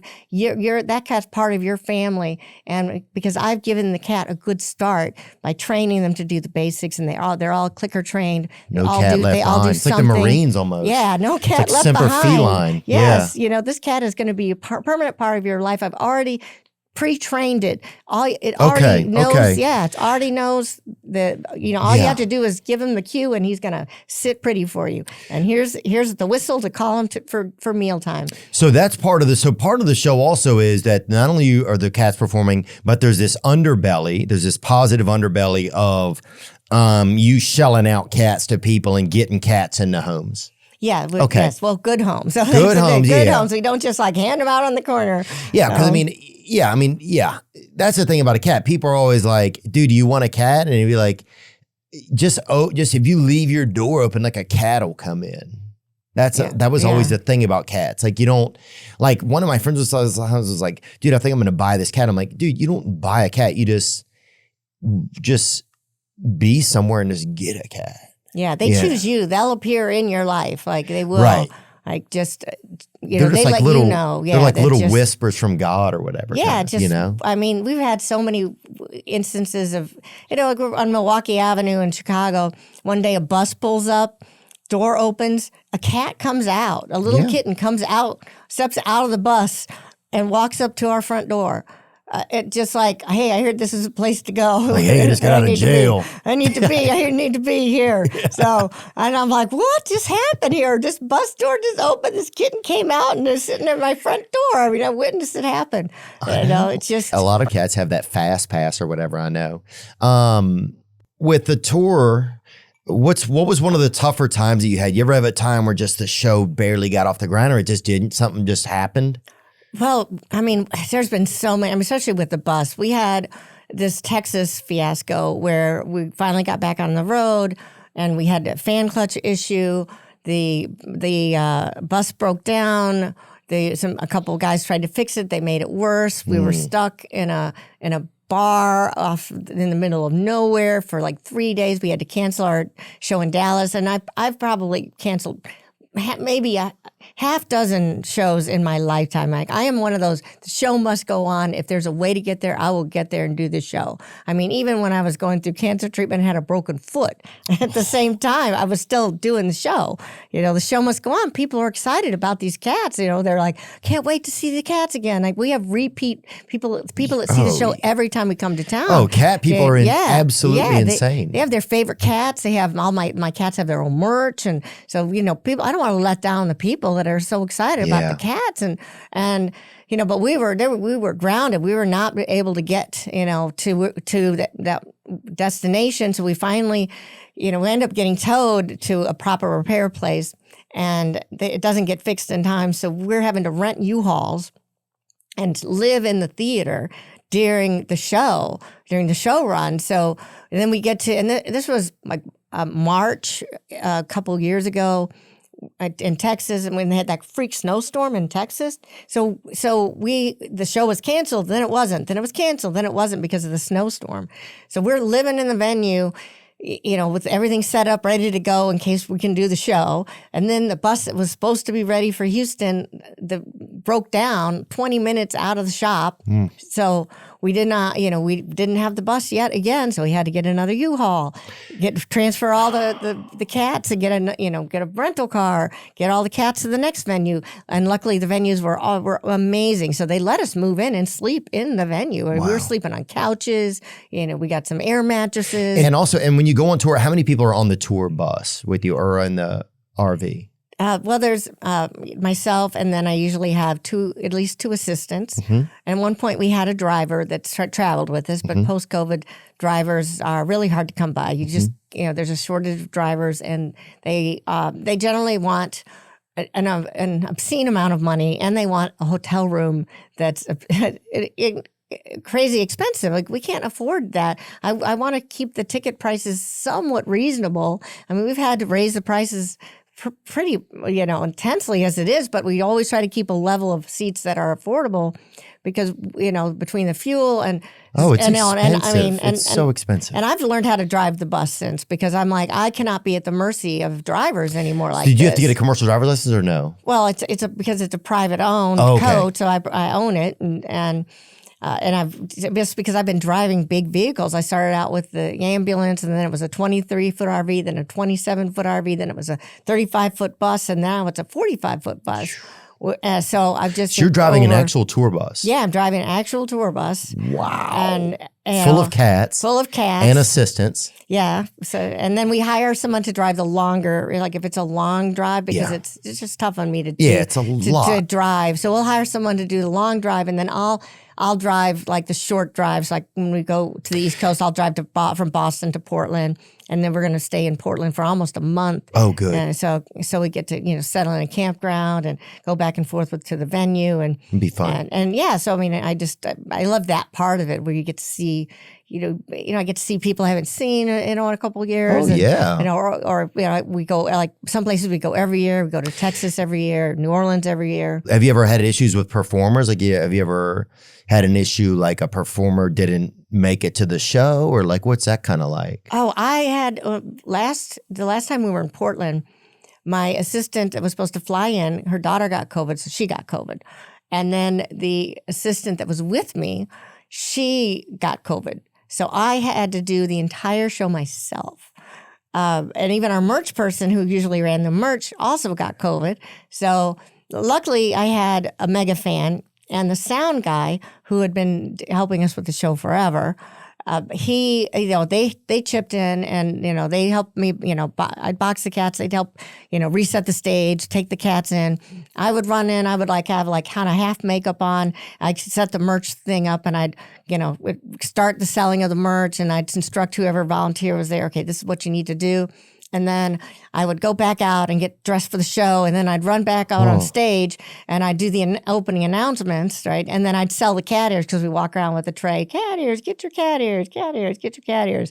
So then I'd sell the cat ears, do the opening announcement, and then, take the cat ears back. And then I had a friend that was kind of with me who she was just there as like more of a friend. She didn't really know how the show went. She hadn't done any rehearsals. So basically, she was kind of at least another body on stage. Oh, yeah, help out. It was just pretty much me up there, like, okay, let this cat out now, and grabbing the props when I need them, and explaining to the audience, like, it's just me up here.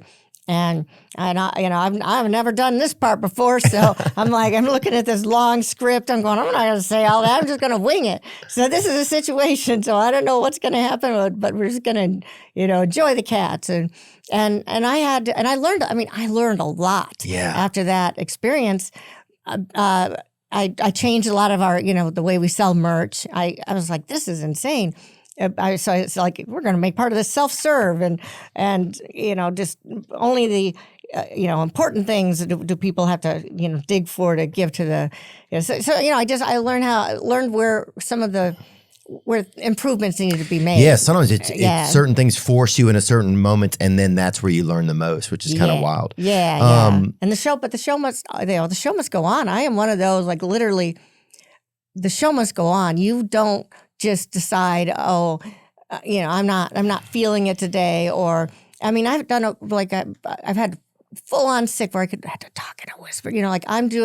I've got tea on stage, whispering into the microphone because I barely have a voice. Yeah. But I'm still doing the best I can, and then immediately going and sleeping and resting. It's a lot. Managing yourself and getting all that kind of stuff done is a lot. And then having to drive the bus too, I can't even imagine. And still train the cats and raise the babies, the kittens.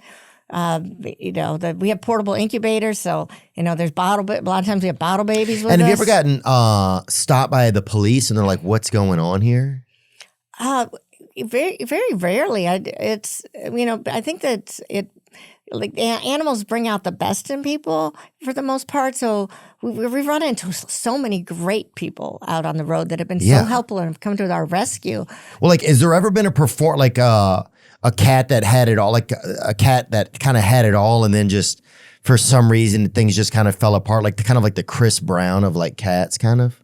Well, I think we've only had one cat that we were after like a year of trying. I was like, this cat is not going to be AcroCat material, so we were tied. We moved him to another, because we still train, cats and other animals for film and television. So I'm like, well, this guy, he's got model qualities. He's a Siamese. He's got the Siamese coloring, so he could get commercial work, and so he was transferred to another department.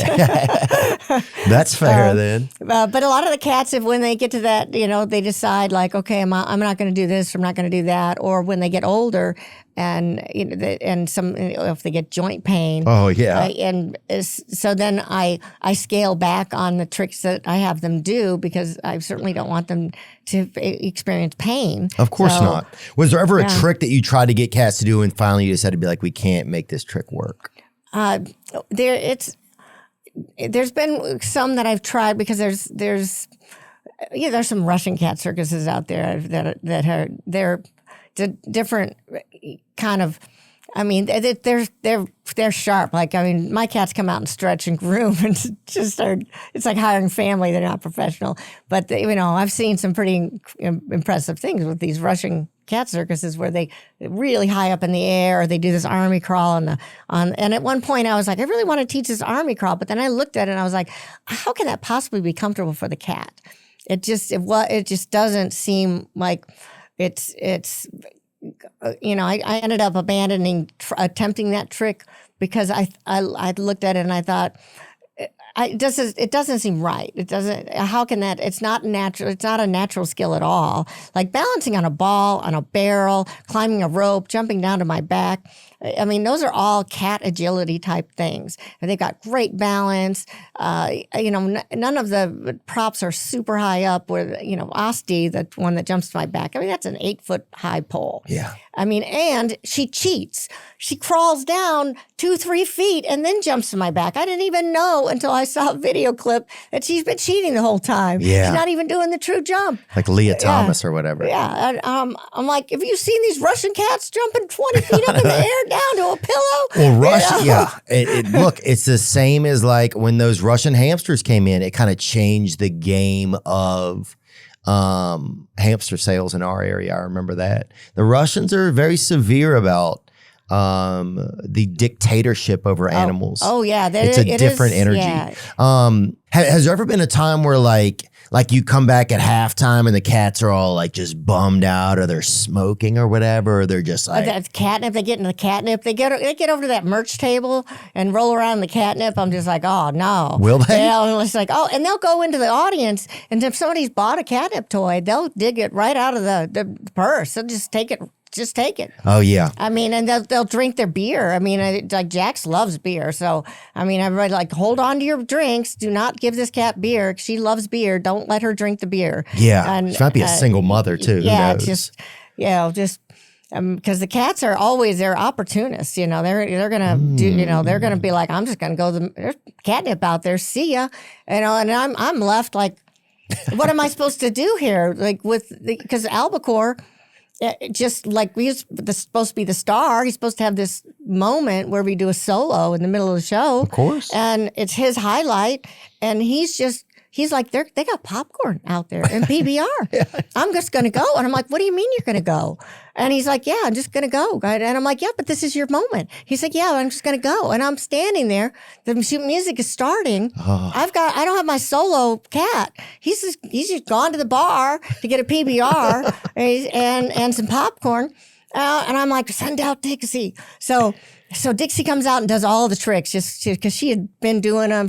She was just bam, bam, bam, did the tricks better than he did, honestly. So she saved the day. So she saved the day, and he comes racing up on stage to try to take over because, hey, no, I don't want this other cat doing my job, and he's just failing because Dixie's just leaping, higher and faster and doing like he's like 3 beats behind everything. So, and at that point, that's when that portion of the show turned into a competition. So I had to change that portion, and because of that incident. So I'm constantly having to change and evolve based on, like, we had a cat that got sick. And then something was off. Like the first show we did, I was like, something's wrong with Bowie. So I'd whisper to my, like, skip this trick, skip that trick. So then Bowie went to the vet, and I had to like rearrange the show and bring out, this cat to cover for this trick for Bowie. And, Asti are going to be drumming, for both shows. And, Asti's the one that's like, what? The one that's always like, she's like always, what do you got? When I get, she has to climb up the pole. Yeah, let me see what you got here. Yeah, the 8-foot pole and leap to my shoulder where she walks 3 feet down and then leaps to it. She literally is like, what do you got? If I don't have tuna or salmon and a good piece, like she'll be like, not doing it. So then I have to go back and get something better and go, how about now? And then she'll do it. Yeah. Did you ever have any issues where the show couldn't go on, or just issues with some of your performers that made it tough? Like, what has been some of that? Well, we had an incident where the star, the original tuna, disappeared 3 hours before the show. The driver had left a little window open, and tuna was nowhere to be found. I mean, I had posters up in 10 minutes.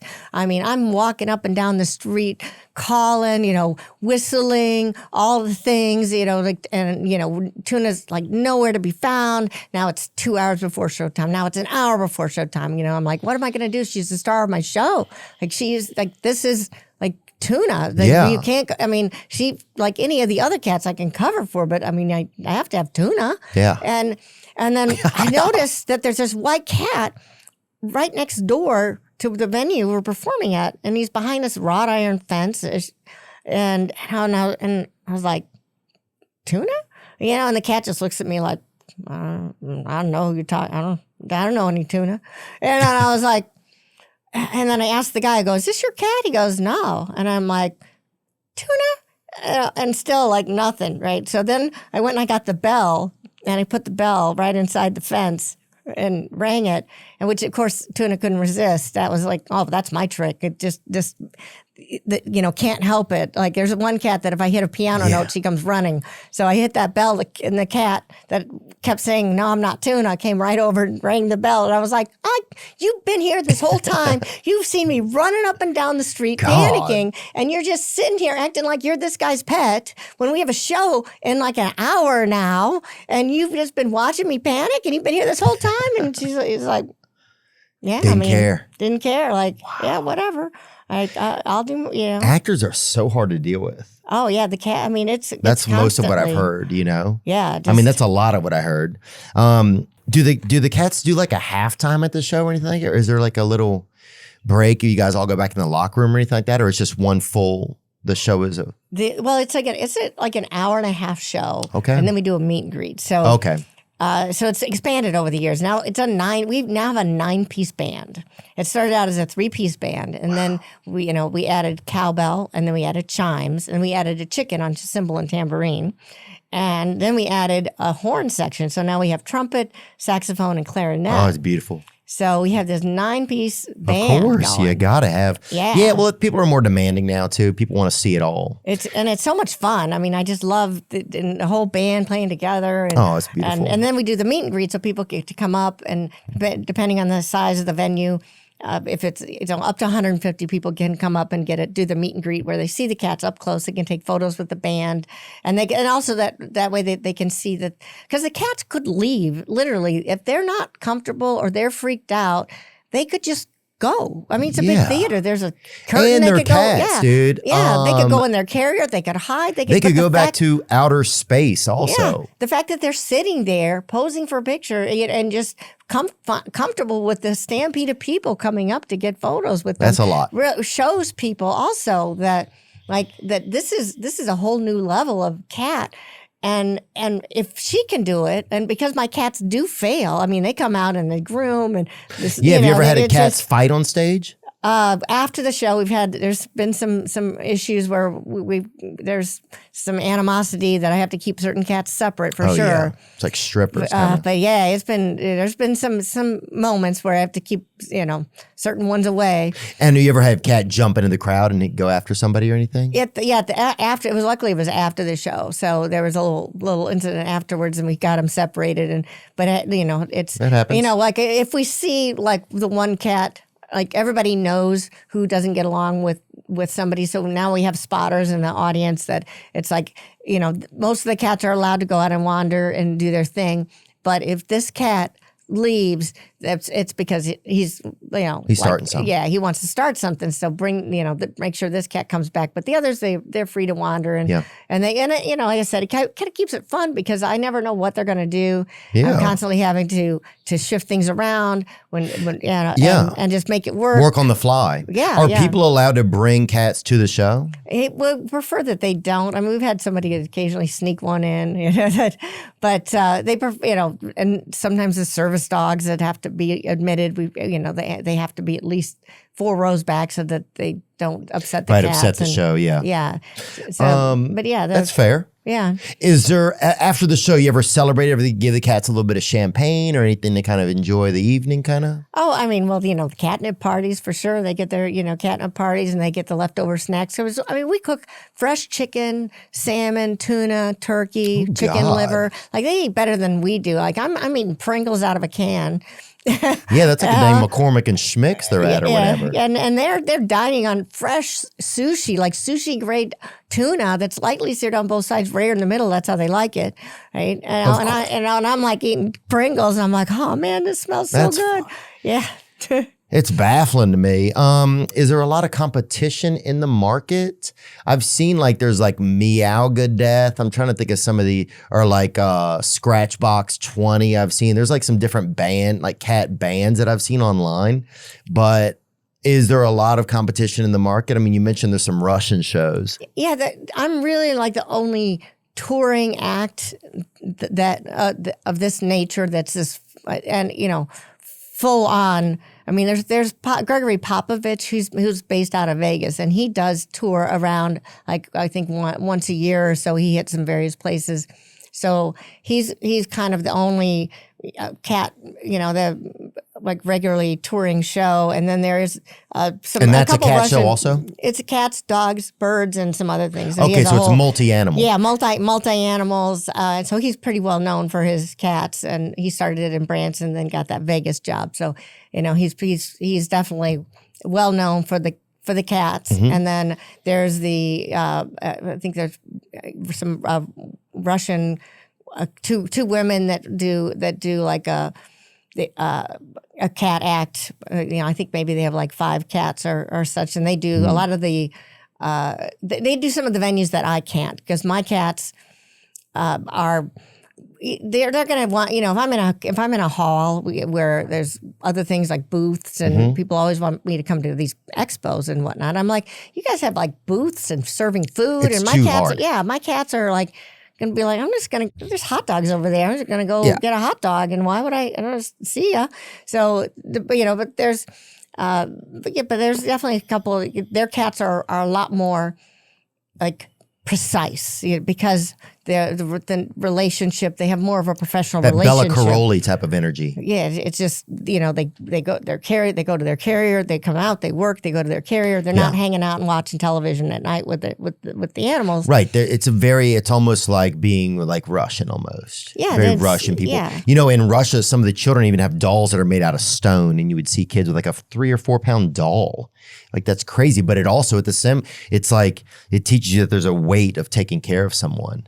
Yeah.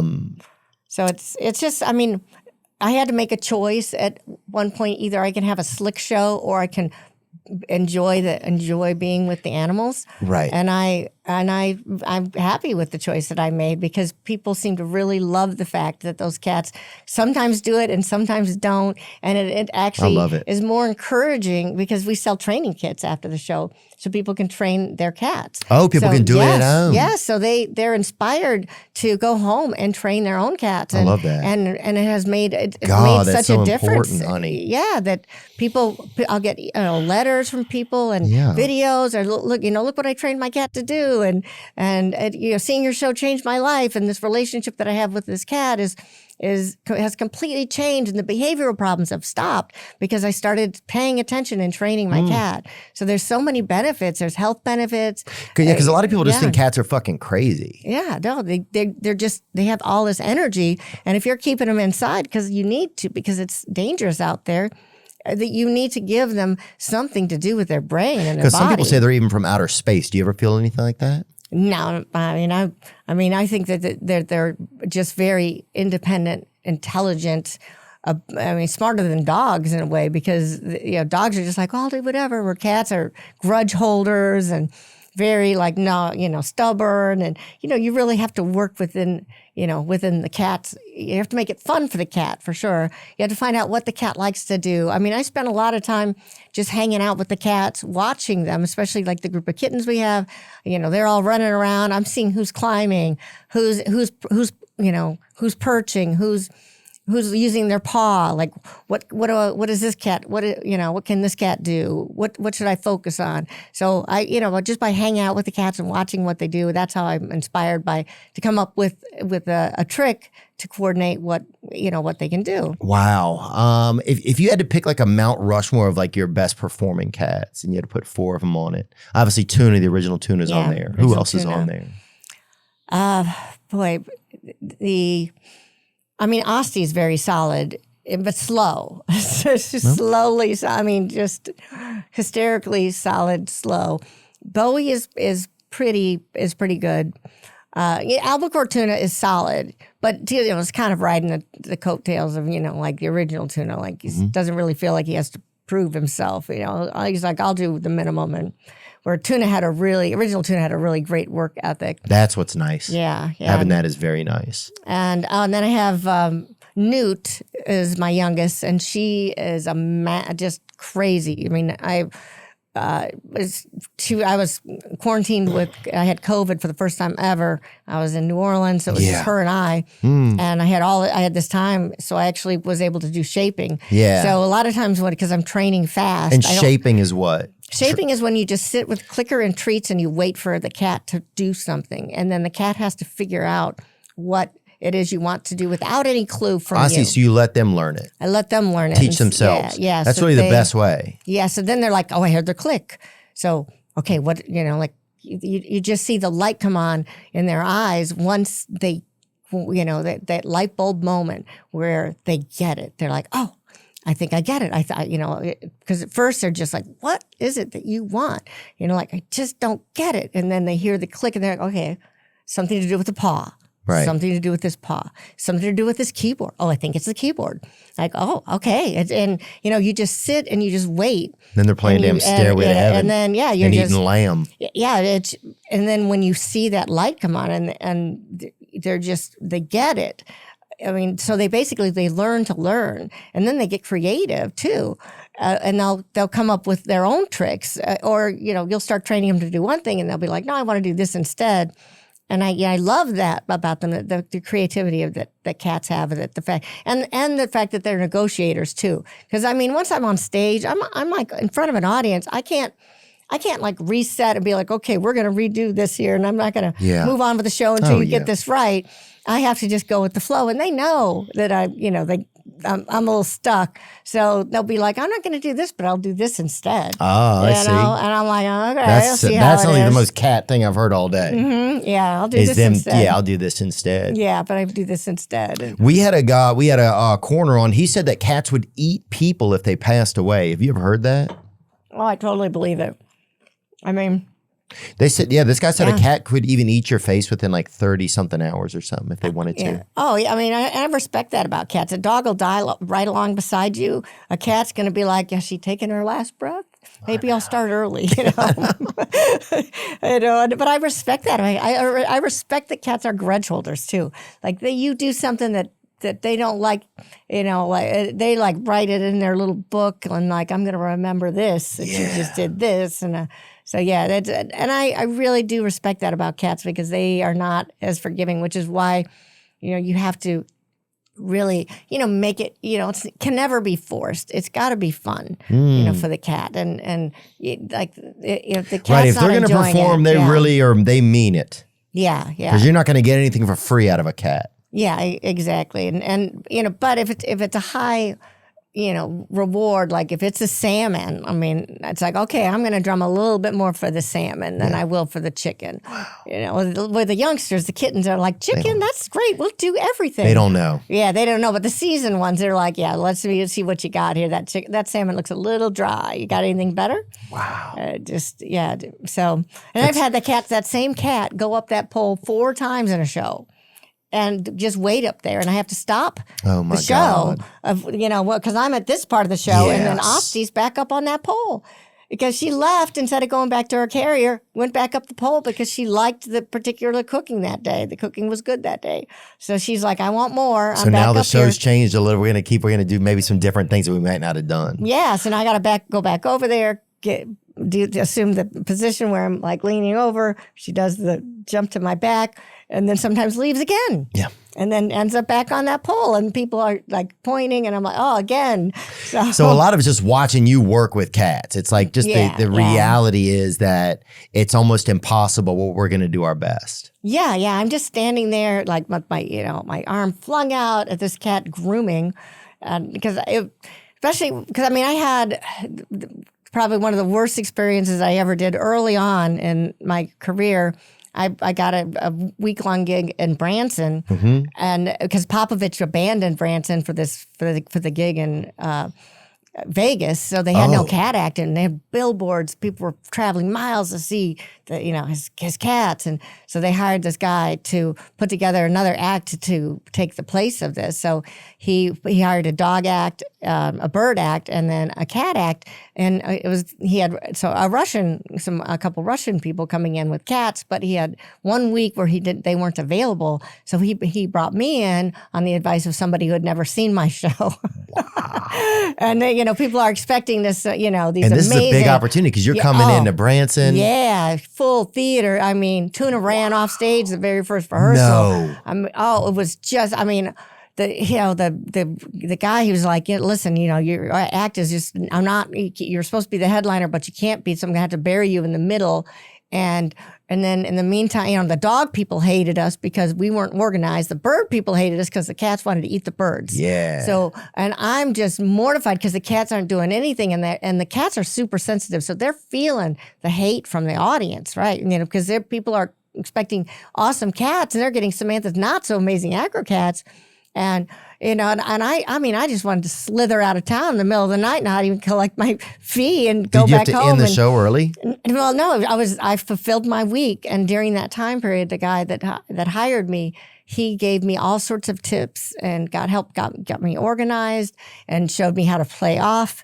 Like when a cat did something, you just commit to it. Like, look at that. The cat's doing nothing, but isn't that great? And just really exaggerate the moves, not do no teapot arms. You had to just, bring that excitement, even though the cat isn't doing anything. You just play it off as that's what it's supposed to do. Cat. Look at this amazing cat. Look at that. Yeah, go. So we just did the best we could. And then, it was a very long, quiet drive home of like, should I even continue this hot mess? Because it was an epic fail. Until, I thought that was the worst until I bombed on Colbert. Oh, yeah, I saw that. Oh, that was the worst. Oh, and as soon as I opened up the carrier, Nui was like, didn't come out to skateboard. And I was like, oh, and she's like, what'd you think was going to happen? And I was like, you jerks, this is our big opportunity for us. We're starting our Kickstarter campaign, and you guys are going to do this now, really? And they're like, oh, yeah, they got me good on that. I was just like, but luckily he was a good sport about it. I saw he came out and kind of walked on the ball like that. Yeah, I thought that he was had cat ears on. He kept those cat ears. He'd put them on occasionally. Oh, that's cool. He was a really great. That was awesome. Yeah, but I only 4 tricks out of 10 happened. Do you think you really have any control over the cats, do you think? It's a little bit, but it's really, and I think what went wrong there is that there were it's because they pick up on nervous energy. So if I'm nervous, they're nervous. And then I had all these extra assistants that were like, we want to be on the show. So we had too many people involved, too much energy, and they felt it. And they felt all that nervous energy. So they were like, oh, we can't, we just can't do this. So just like we really can't do when people want to hire us for an event, and it's a mixed bag of people. Like some are cat lovers, some aren't. Like my cats feel that energy. They're like, we don't feel the love. Yeah. So that's why we do we rent out a theater. We're not really for hire. Right. It's more we want cat lovers to come. Yeah. So it's a self-produced show. So I rent out the theater. We do the advertising. We do marketing. We do do everything from the beginning to end. And, it's hard to find venues that'll even that'll let us Oh, rent. for sure. It's hard to find humans that will believe in what you're doing. I think a lot of people think it's absolutely insane to drive around in a van with 11 cats or something. They think it's insane. Yeah. It's something that you see of like a hoarder or somebody that's some freelance, Noah's Archian type of human, but I think when you see that you love it so much and that your goal or a lot of your goal is to get these cats into like big time programming and get them fun opportunities if they want it. And also to kind of meet the cats where they are. It's like if some of them don't have it, they don't have it. You don't have to tell them that really. You just work with what they are willing to work with. Yeah, exactly. Work within their parameters. And then inspiring people to train their own cats. And I know I've saved some of my own cats' lives just because of the training routine. Mm-hmm. Like I would have band practice anytime I cooked, because the band is set up in the kitchen. Anybody, the band comes running and they take their place on their instruments and they start playing because they want food. Treats. Wow. They know what I'm cooking. Song will they play? It's all freeform jazz. It's like their own music, so it's not all of it. Not a lot of them are big hits, I would say, but it's their own. I used to live in thing. Alphabet City in New York for a little bit, and you would hear a lot of some of that at certain nights or whatever. But with the one cat, like my guitar player, she was solid, my best guitar player ever. She didn't show up for band practice. Like she always showed up for band practice, and I went looking for her, and she was like sitting in front of the fireplace, and I even offered her a freebie, like here, how about take this? And she was like not interested. And I was like, something's wrong with Pinky. So I took her to the vet, and she had a fever. And I might not have noticed anything was wrong for several days, to the point of where it was too late. But because I had a routine established, and because I have a routine established with these cats, even blowing the whistle for feeding time, you can tell within 5 minutes if something's wrong with somebody. Just they might have a limp, they might be favoring one side of their mouth when they chew. Like something's wrong. I can tell just because I've established a routine, and it doesn't. You don't have to put together a huge act like I have. You can just do one simple trick. Yeah. Even just the whistle to the carrier will give you all the information you need to know whether or not your cat needs to go to the vet. And now you can take your cat to the vet because it's already oriented to a carrier. Because when we do fostering and we adopt them out, they're already all used to traveling. Do you feel like they are the performers or that you are the performer? I think that it's a combination. We're both we play off each other, like so whatever whatever is happening with them, and we'll causes my, so it's both. Like Yeah. we're both performers, but I definitely, the improv thing, I have to be like, just be on and also, but not nervous either. So I have to be like, okay, it's going to be fine. It's just, I always tell people, especially new people that are, get a little stage fright that, and I also suffer from stage fright, which really sucks to suffer from stage fright. It's normal. Yeah. So I'm like, it's very normal. I had to kind of shove myself out there because there's the part of me that there's the nurturer, the bottle raise, the shy girl, because I was the shy outcast growing up. So there's still that shy little outcast in me that's a nurturer. But then there's Samantha, the show person, right? And I don't even know where she is. She's probably drinking at the bar. I don't know. But I'm like, where is she? Is she going to show up? Oh, I have to go out there. I don't even know if she's going to show up. And then I get out there, and then bam. The cats start, and then there's that part of my personality that can pull it off. Yeah. And I'm like, oh, thank God you showed up. I didn't know where you were. She's like, I was at the bar. I'd show up. Will you have a cocktail before you go on stage usually? I'll have a glass of wine. Oh, yeah, you got to have fun. Yeah. Well, it's just mainly to just, so I'm relaxed. And then the cat, so the cats are relaxed. Oh yeah, there's videos of cats even drinking wine. But do cats care if you use profanity or drink around them? No, they use profanity, and in their own little world, they drink and smoke and do all the things. Asti's always seems as high as a kite on weed. Like a puff of smoke comes out of her carrier. We all kind of see it because. You're just like Albacore with the popcorn and the PBR. Of course, he was not really holding a PBR and chugging it and popcorn in his other. They don't have opposable thumbs. They can't really do that. But, I painted a picture, and we all saw that. Like, we all saw him walking down the aisle with popcorn and a PBR because he's got terrible taste in beer. Yeah. We all knew that he would chug that PBR, before coming up on stage to try to take back what Dixie stole. And and everybody that's on the road, because we're in this 45-foot by 8 by 5 foot space with these cats, and we're days on end. Just us. It's kind of like Tom Hanks in Castaway with Wilson. We have whole backstories, and where the cats. We know what school they went to, what they majored in, what their job was. They all worked at the mall at one point. No, I think it's fascinating. It's important, and it's important to build a world of whatever your world is that you live in. It's important to add characteristics to things and to bring them more alive. I think that's really interesting. And personalize them, because we do a calendar every year with their likes and dislikes, and their fun facts. And is there ever any sex between the animals, or do you ever engage? You ever see any stuff like that? All of our cats are spayed and neutered, because it would be really irresponsible, especially once I got involved in rescue. To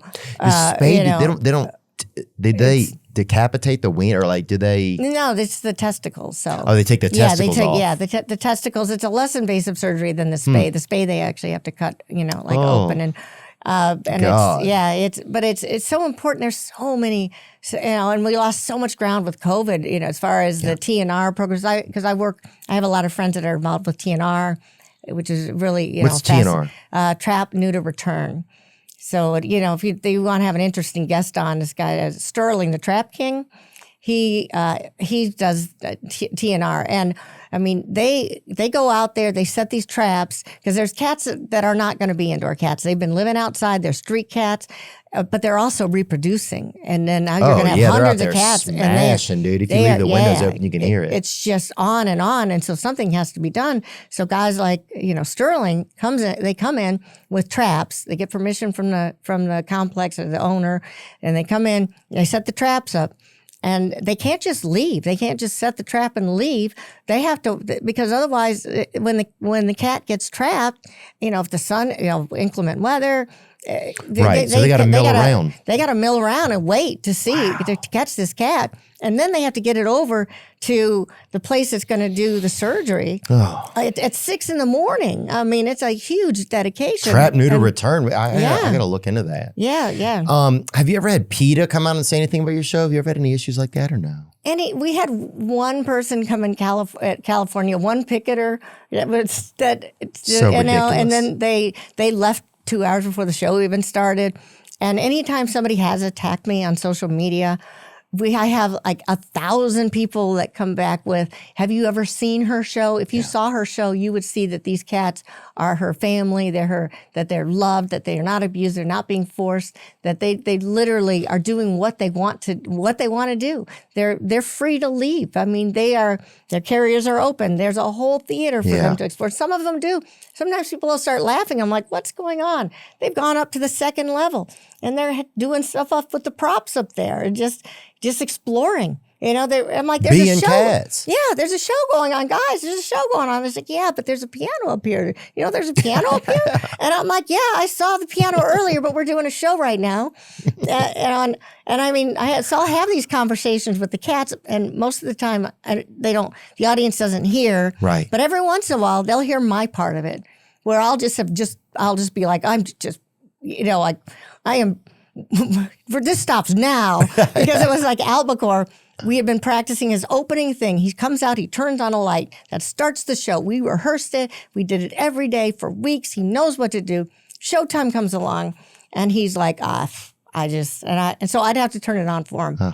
And then the day came, he comes out, and he's just like, and I'm like, oh, no, you don't. Enough. You know how to do this. You have been doing this trick for weeks on end. You know what to do. And he's like, what are you doing? You know, of course, they don't hear that part. You know, He's like, what are you doing? I go, he's like, you're embarrassing me. Oh, I'm embarrassing you. You're the one embarrassing me. I'm the one looking like a crazy person talking to herself up here when you know very well how to turn on this light. And he's like, okay, all right, fine, just stop. I'll do it. So he went and he turned on the light. And after that, we didn't have a problem. He that consistently, you know, we had that little moment of like, okay, we're going to talk about this right now. You know how to do this. You're going to do it. I'm not going to keep doing it for you. Oh. And every once in a while, he goes back into now he has this whole weird little routine where he comes out, he does a little dolphin thing. Because when he comes up, you'll see he likes to dolphin. So he's like, oh, I need a little extra, you know, let me just dolphin a couple times. And he goes out and he almost hits it and he thinks he's gotten it. And I'm like, you didn't get it. And he's like, oh, I totally did. I go, no, you didn't. It's like, it's not on. and he's like, are you sure? And I'm like, yeah, I'm really sure. And he'll go back out there and you know, and he'll finally, you know, he'll get it. But it has to be just right. If it's too hard to turn on, he won't do it. Right. And if it's too easy, he'll just breathe on it. Or he'll use his chin. And I'm like, oh, you cheater. You just, you know, but people still love it. Like I said, yeah. Well, yeah, it's just seeing somebody being around cats is, you know, because there's a level of insanity to it for some people because they can't imagine it. But the fact that you love it, I think, is what makes it so important. And the fact also that you guys are helping getting cats in homes. You know, I didn't even believe in cats. I remember at first somebody told me about a cat or something. And I was like, what the fuck are you talking about? When I was a kid, you know, I was like, yeah, what are you even fucking talking about? The cats are so amazing. I just love them so much. And it's so because I'll have the worst show. I'll feel like I just had the worst show ever, and people come up and like, "This is the best show I've ever seen." Yeah. And the joy that people have, you know, they're like, "I haven't smiled. I was going through cancer, and I haven't smiled in 3 years, and this is the first time I've smiled." And you know, I get letters from, you know, like my, you know, divorced couples. It's like I brought my daughter to see your show, and the very week, you know, we got your training kit. The next week, I went over to the house, and I paid my admission price, and my daughter had set up a whole little cat circus in the basement. And, it's like, I still hate Stanley, but I love those cats. Yeah. It's a joy. It's fascinating. I think it's fascinating. I think it's fascinating to get to sit here with you, Samantha Martin, and to learn about AcroCats. You guys are going on tour, right? We'll put the links to where they can find you guys' tour. Where is it? Website? rockcatsrescue.org. RockcatsRescue.org. You can find the tour for Samantha and the Amazing Acro-Cats. And we're going to get a couple cats up here. Yeah. We've got some cats and some kittens, some foster kittens too. The ones that two that are possibly going to be joining the team. And right now we have 10 foster kittens, which is a lot. Yes.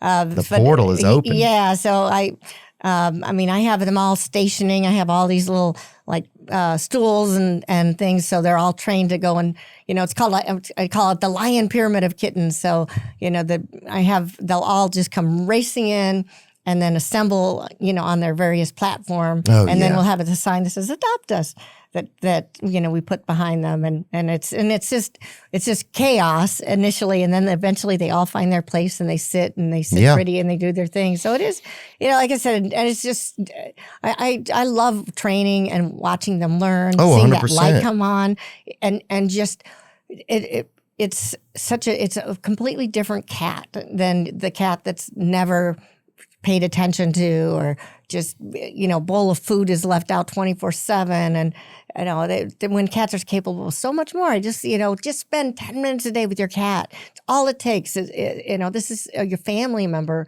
and 10 minutes a day isn't too much to ask. Just to, and it that's really fair. enriches. That's definitely fair. Some people think cats they don't know. They don't know what they are, even if they have them. But you're saying that there's a lot more to cats that people aren't seeing and investigating, and that they can spend a little bit more time and do that.